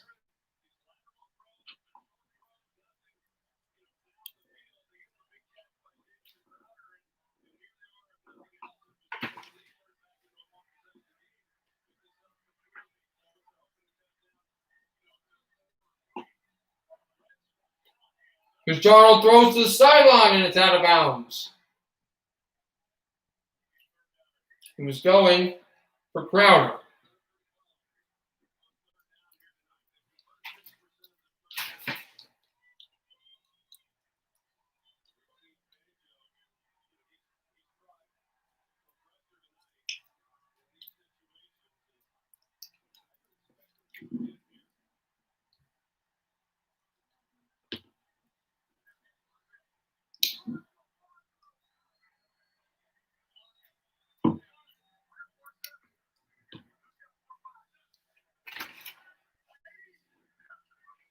Shotgun snap. And then ducking, he fell. Oh, Sam Darnold, a costly mistake, and he knows it. Chubb was there, but really he just fell. He tripped up on the turf, and he had a chance with the ball. He was running away from pressure, and he just tripped, falling down with his options, and he stuttered there. But Chubb will get the sack, but it really wasn't him, even though he ball rushed McDermott.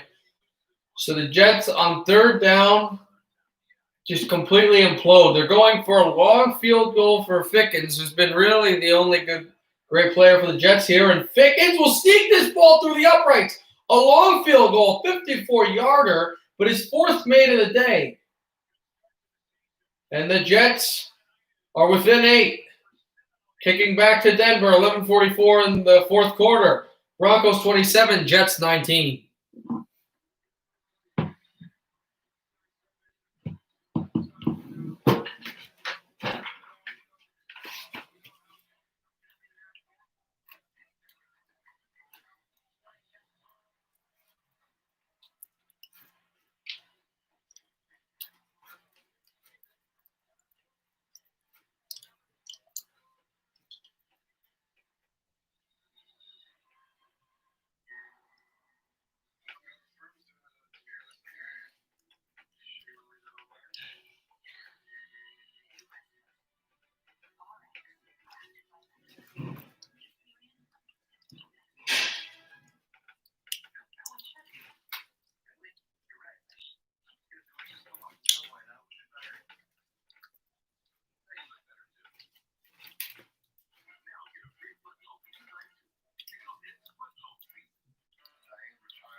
Right now, they went to commercial. They're still waiting for this game to come back.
Hold on, guys. New York to kick off again.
Rippin hands it off and then taken away by Judah. But then he dropped it. So it'll be 2nd and 10.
a 2-second possession advantage for the Denver Broncos. They get the ball, and here's Rippon. Rippon throws it, picked off by the Jets. Picked off to the 20, to the 15, to the 10. Touchdown, New York!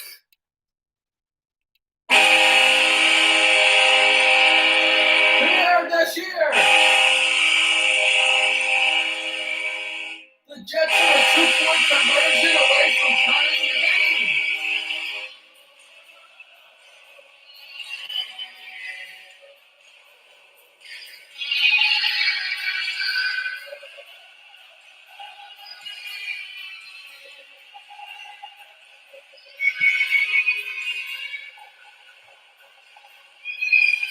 Pierre Deschier, who would have had Judah made a cut, and he was home free.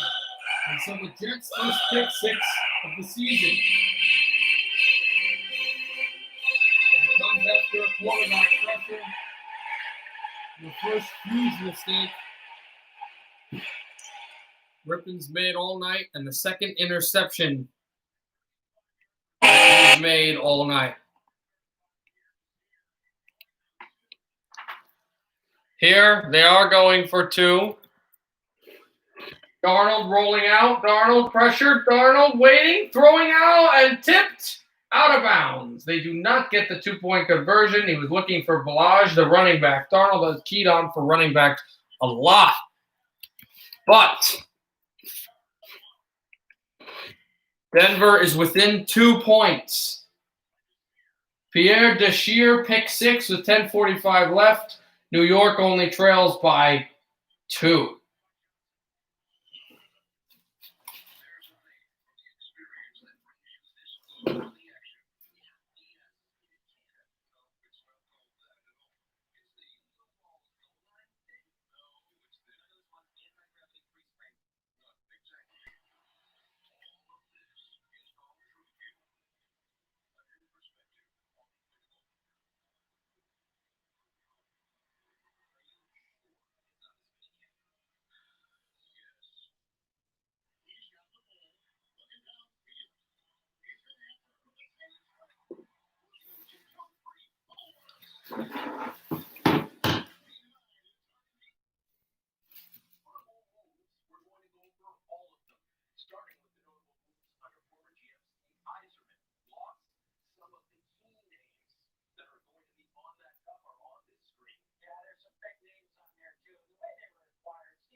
Right now, I'm just waiting still for ESPN.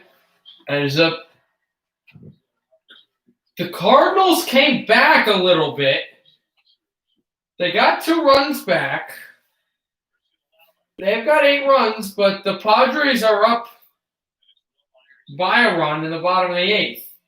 They're up by 1, trying to get up by multiple runs with 2 outs.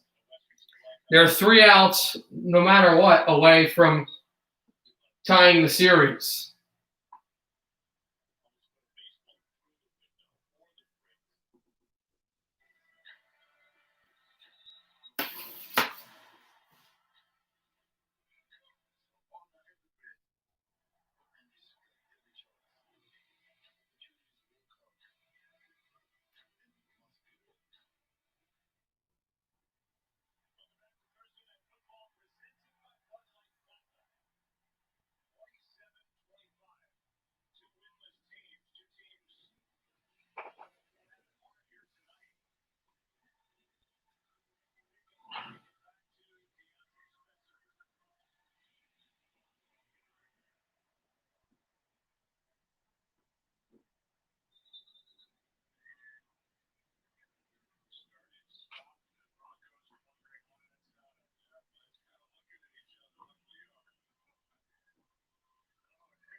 Ficken kicks this one out of bounds as it aired out past the Denver kick returner. And now the Broncos will have the ball at the 25, up by 2, trying to be up by more than 2.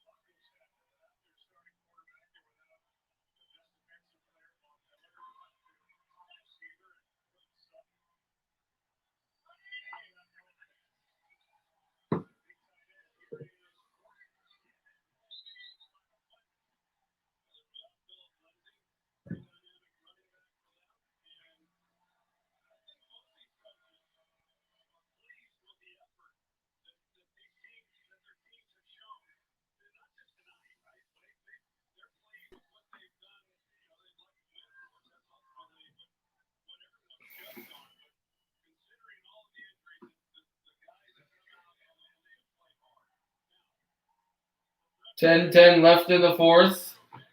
2nd and 8.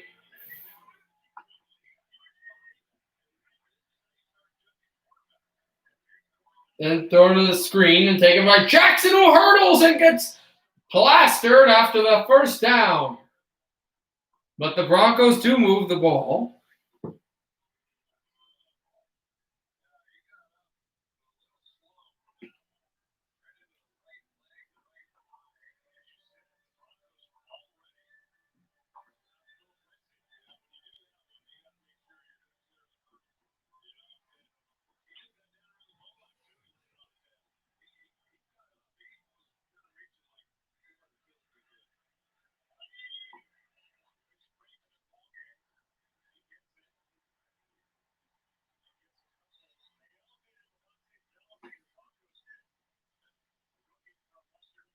And he went down for about 2 yards. The Bronco running back, Freeman. Lindsey, of course, on the sideline. He is not playing. A good tandem that they have, Denver does. 2nd and 8, now with 8:55 left in the fourth. Time is ticking down. It gets closer and closer.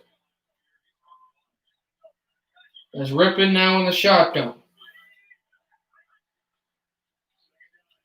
Rippon pretends the handoff, shoots it, intercepted again!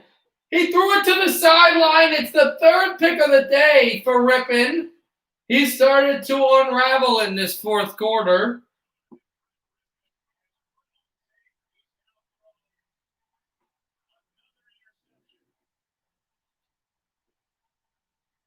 The first one wasn't his fault. The second one, he was on pressure. This one definitely is his fault. The Jets are going to be in Bronco territory with a chance to take the lead.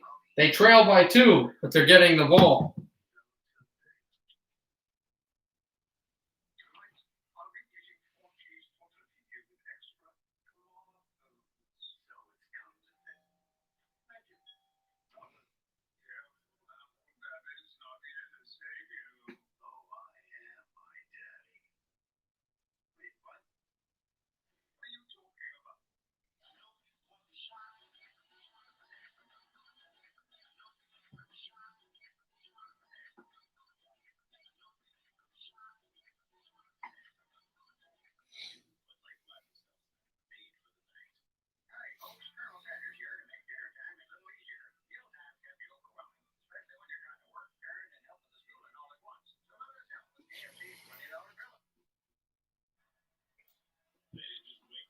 San Diego, while we were away, scored some more runs. It's 11-8, still in the bottom of the 8th.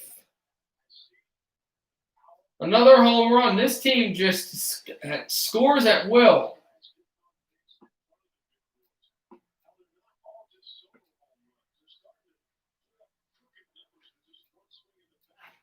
Three unanswered runs after St. Louis scored 3 unanswered runs. And remember, it was 6-2, and now it's 11-8.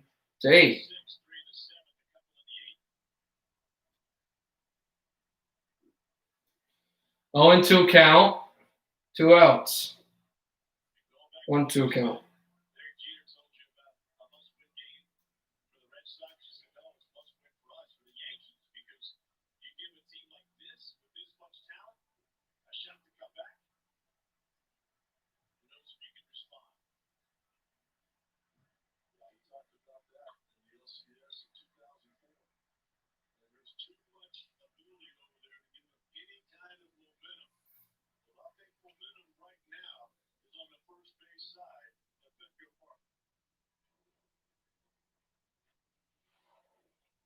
No, I think they struck him out. It's the end of the inning. San Diego 3 outs away from winning. And then they'll get to the Dodger game, but I won't stream that.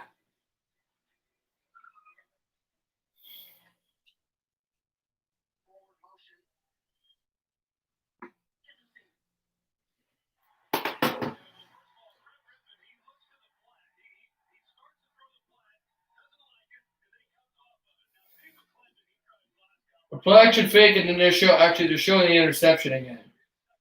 It was just a bad read.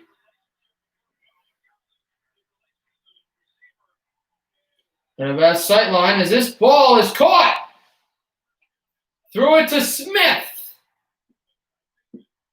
This guy had 5 targets today.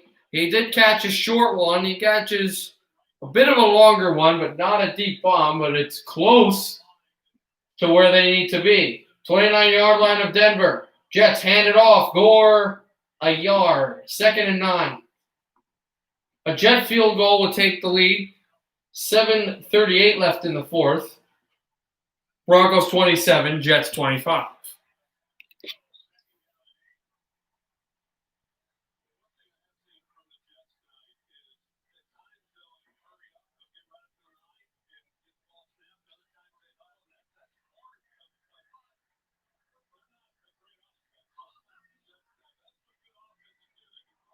Darnold throws it past on a scrimmage, and then it's caught.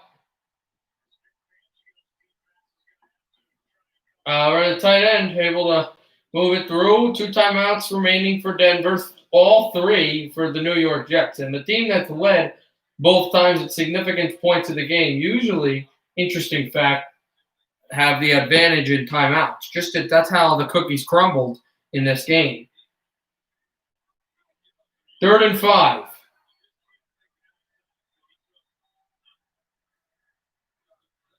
A 5th Biggins field goal would give the Jets the lead. Darnold, pressure, throws out of the pocket, got his guy, but he's short. Crowder is short of the marker. It looks like he is. No, they give him the first down. I thought this ball was short. I was going to say, on 4th down and inches, you need your points. You're down by 2, but you're also really close to getting marker. That looked to me like that was short. It still does, the way his shoulder went down. But Jets were being told by their coaching staff to hurry to the line, and here's why. It's a first down. They're calling it. We got to get to the line so they can't challenge. Jets did not respond well enough. They were too slow. Vic Fangio hurled the challenge flag onto the field to protest this play, and I think he's going to get the challenge right. I said once it happened, thank you for some more likes. I said once it happened that this is, to me, not a first down. Now, the Jets are down by 2. They're in Bronco territory. If the Broncos win this challenge, as Gase is shaking his head, knowing that this could be his final game coaching the New York Jets, potentially, as Ficken is warming up for the field goal, but I know you're down by 2, but you're in the Broncos territory, right? It's 3rd and inches. It would be 4th and inches. You're close, and your offense is versatile enough. Do you go for it on 4th down? If they miss the 4th down,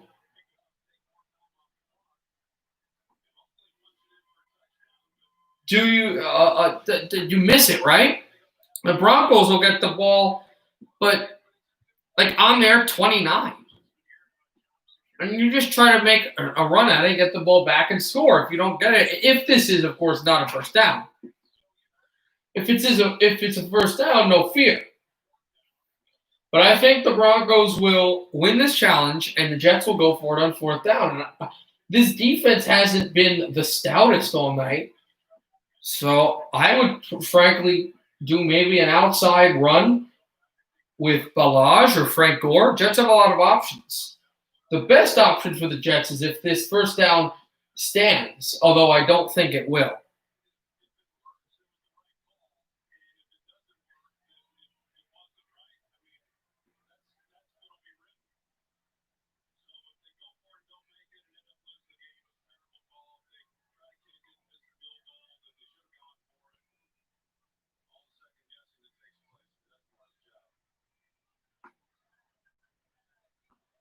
It has not been finalized, but it's thought by a lot that that he was short.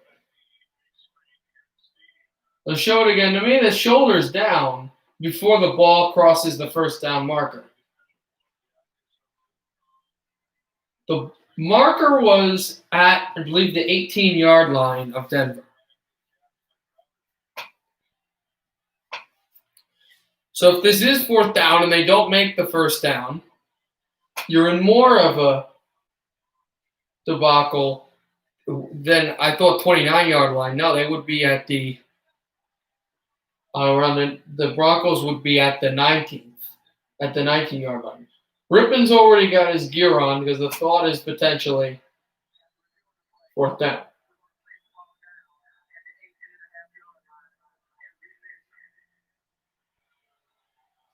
There was no real call, actually.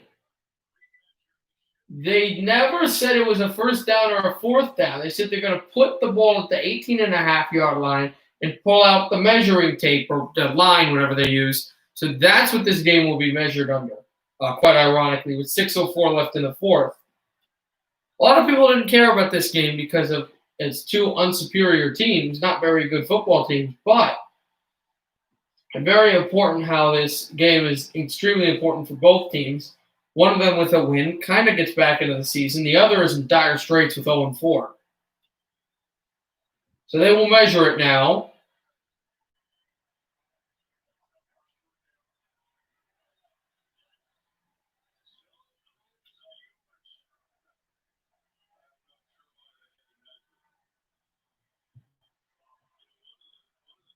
So the call, I haven't listed yet. It's still measuring, but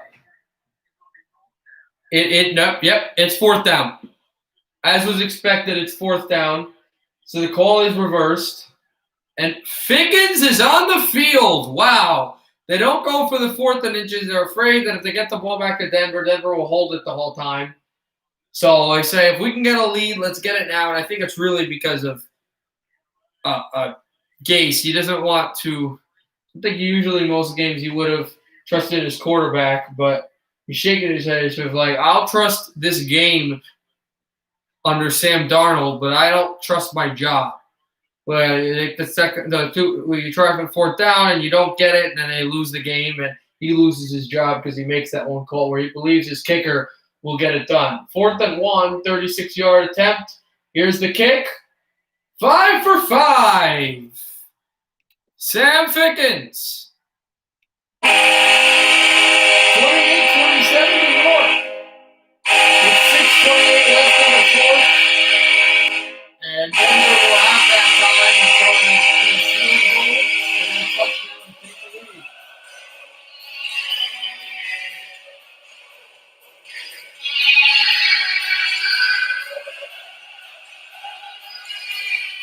lead. Yeah.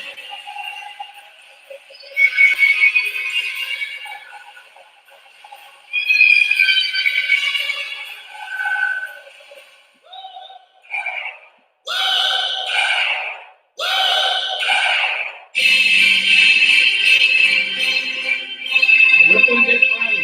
For the first time since it was 7-3 before the Judah touchdown.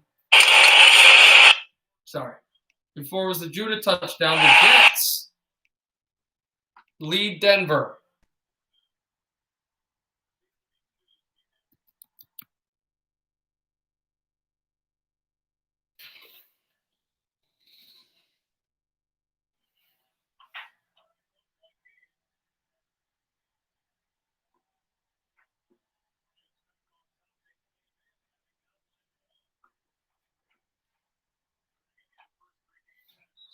It's kicked out of the back of the end zone.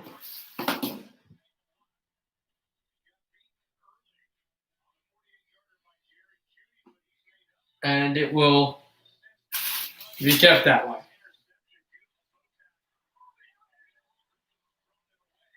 And here's the interception from before that ended up in a touchdown for the Jets this year.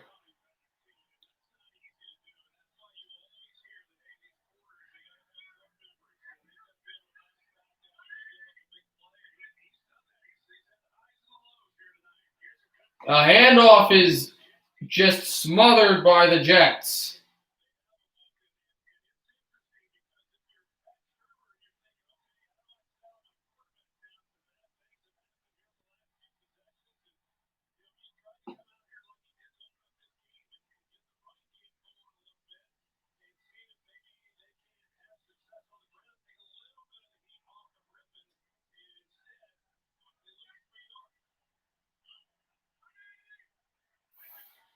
Here's Rippon, shotgun snap after the run. Rippon throws right over the middle, and he's got Patrick who makes a move, and Patrick gets tackled in the middle of the field.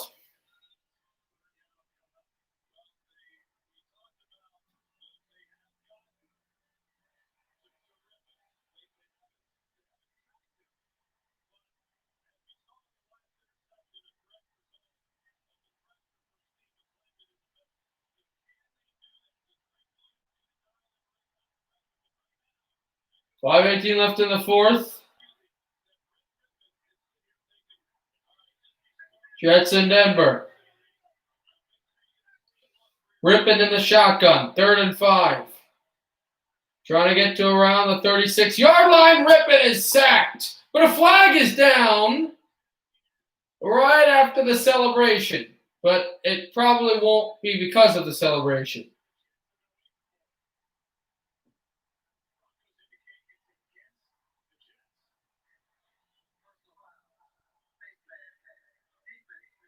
And once again, as the sack was coming, the Jets do something stupid to cost them. Williams came right through as Basham was able to sack him, but Williams grabbed the face mask and pulled. So what would have been a punt for Denver ends up being a first down and 15 yards to around the 40-yard line of New York for Denver.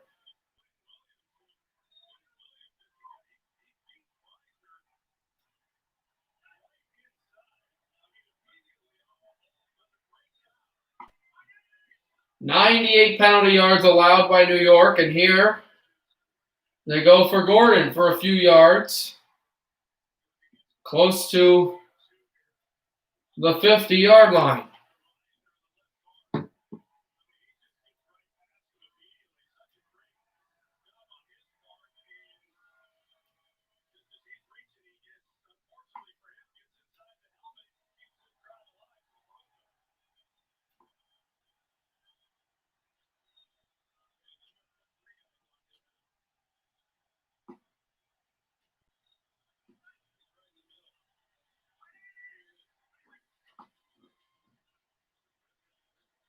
Here is Rippon throwing deep for the touchdown, and he missed his target. He was looking down the whole way. He was decked. He went for the deep shot, and that would have been a touchdown for Denver. As Hamilton beat both corners, able to go right through for the touchdown.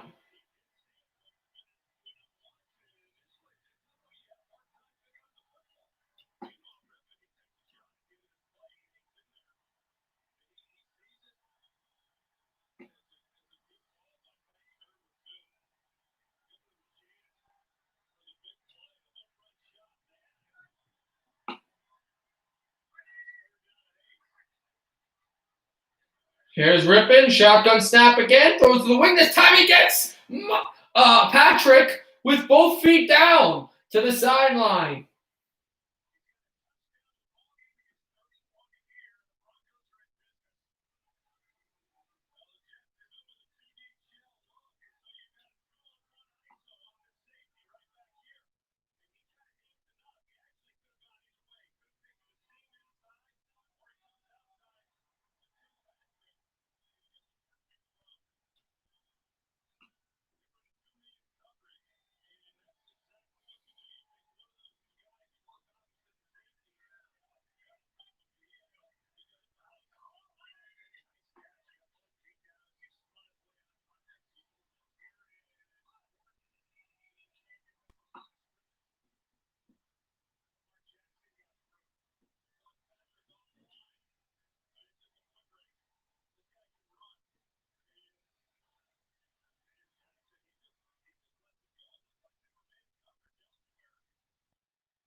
Ripping in the shotgun.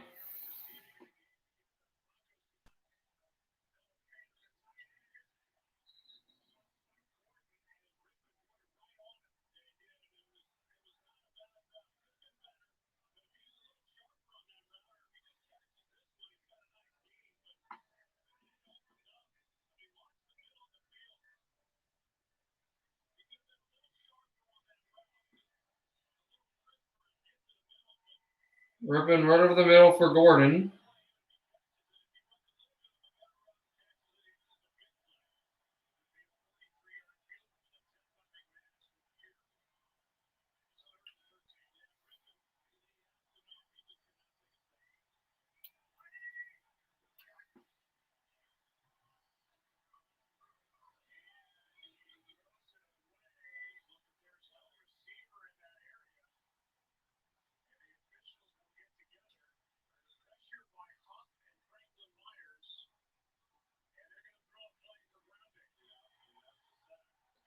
A penalty coming up as it went to 4th down. An intentional grounding call against the Denver Broncos. So it goes to 4th down, and Rippin is done right now.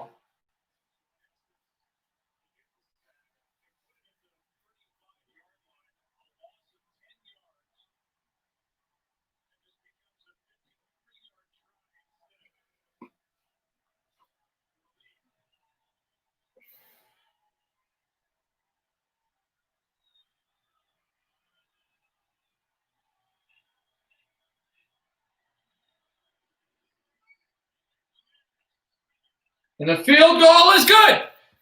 McManus, the kick, right through the uprights. The New Jersey native, former Giants fan, former Brandon McManus, also former New York Giant, kicks it through. And it is 30-28 in favor of the Denver Broncos. This game is back and forth, back and forth.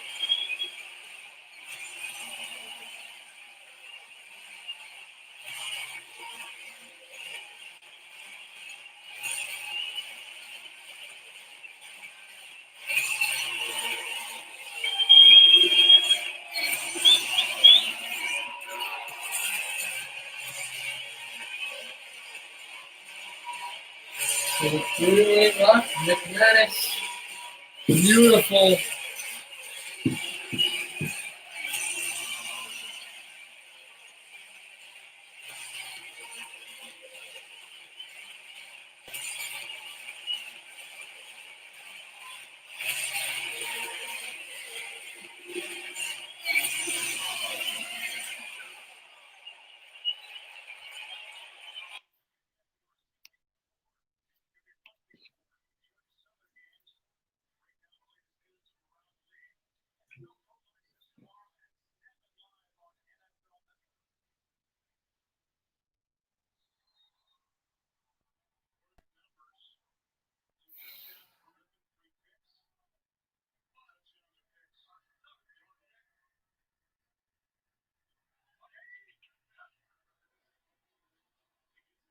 Here's Darnold escaping. Darnold, as he runs past close to the 1st down marker, out of bounds.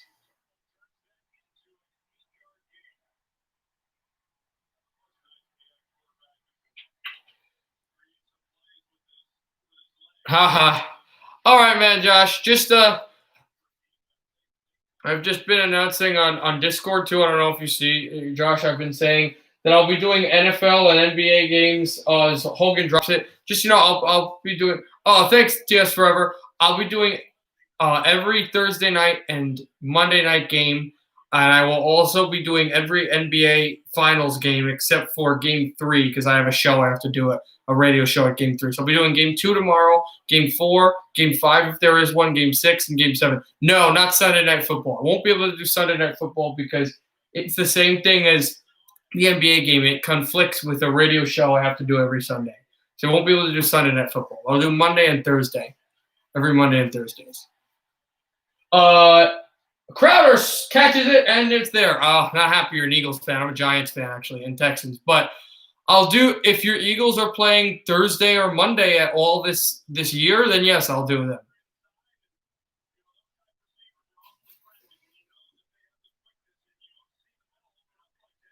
$2:30 left in the fourth. Going to be one of the last plays till the final 2-minute warning. Darnold has to lead his team down.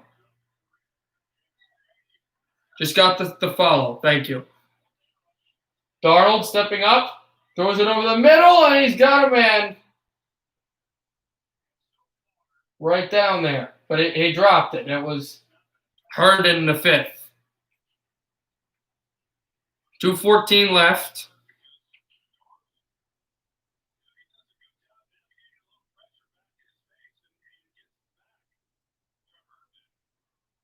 The second down play. Ficken is getting ready. We'll see if the Jets just try to go down the field. And yep, I'm saying that right now. 2:14 left. Denver 30, New York 28.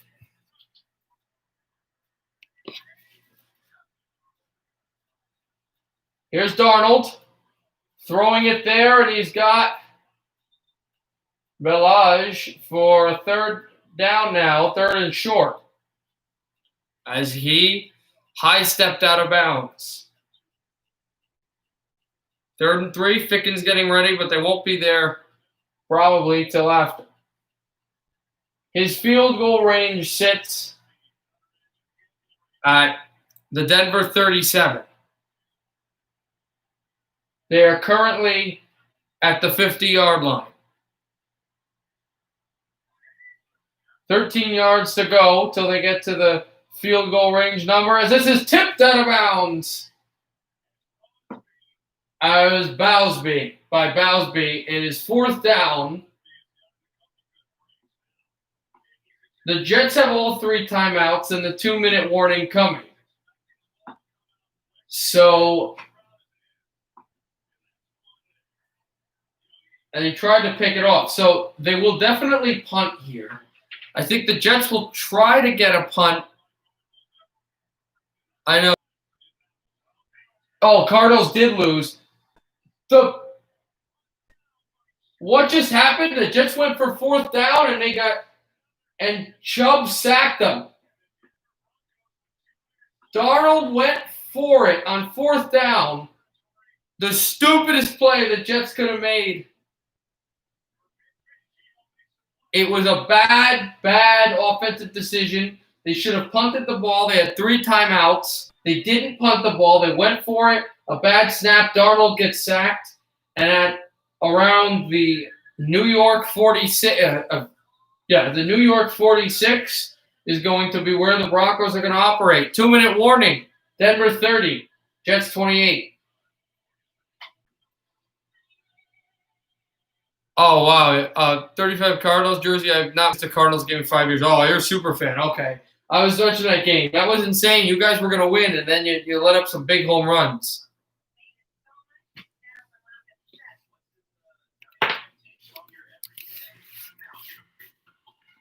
So you're a Jets fan? So you are a Jets fan, TS Forever. You're not a Jets fan, excuse me. You're an Eagles fan, a Cardinals fan. Are you a Blues fan for hockey, or do you care about hockey? Because Josh and I are obviously big hockey fans. I was just wondering on that.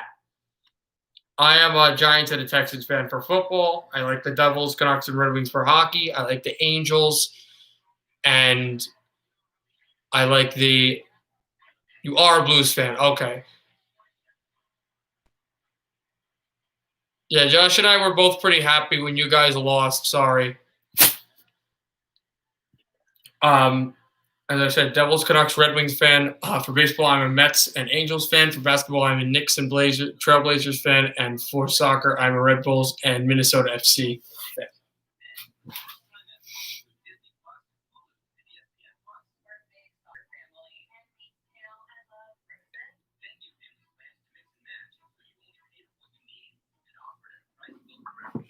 Right now, we shall see what happens between Denver and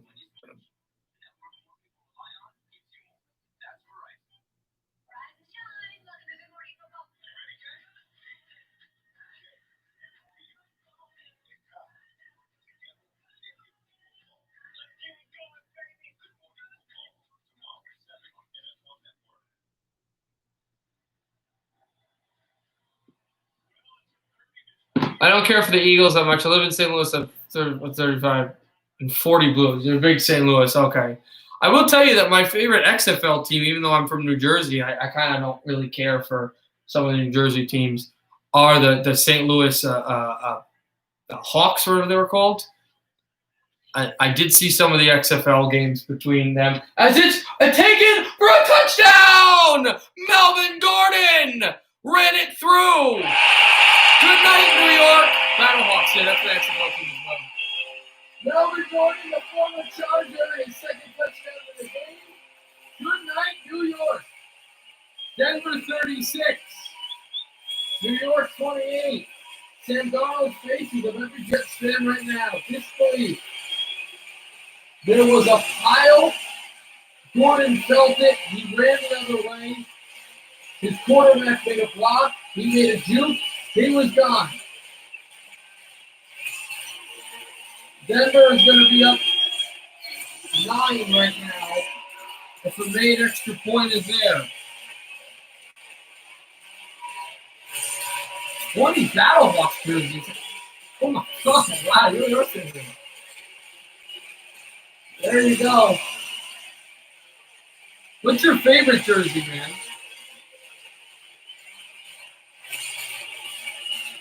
I have some pretty cool jerseys too. My two favorite are I have a Eli Manning jersey actually signed by the commissioner. I went to the draft and I got it.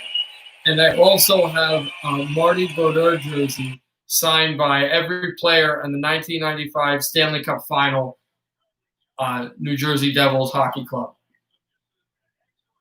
So anybody who won the Stanley Cup in 1995, his name is signed on my jersey. Also, he's my favorite athlete of all time, Brodeur. That must have been fun to watch him for a few games on your Blues. Thank you for being a good organization and having him. Kicked off by Denver, out of bounds. 1:48 left in the fourth. This will probably be the last 108 seconds of the New York Jet coaching career of Adam Gase. The cards that I'm wearing sold by Paul Dijon. You're only 11. Oh, wow.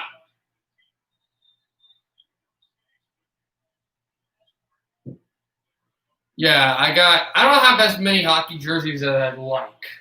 I'd like to get more, but things cost money. It doesn't grow on trees. I just got a lot of jerseys. I have about the most jerseys I would say I have a lot of Giants jerseys. I've got a Beckham jersey. I've got a Tuck jersey. I've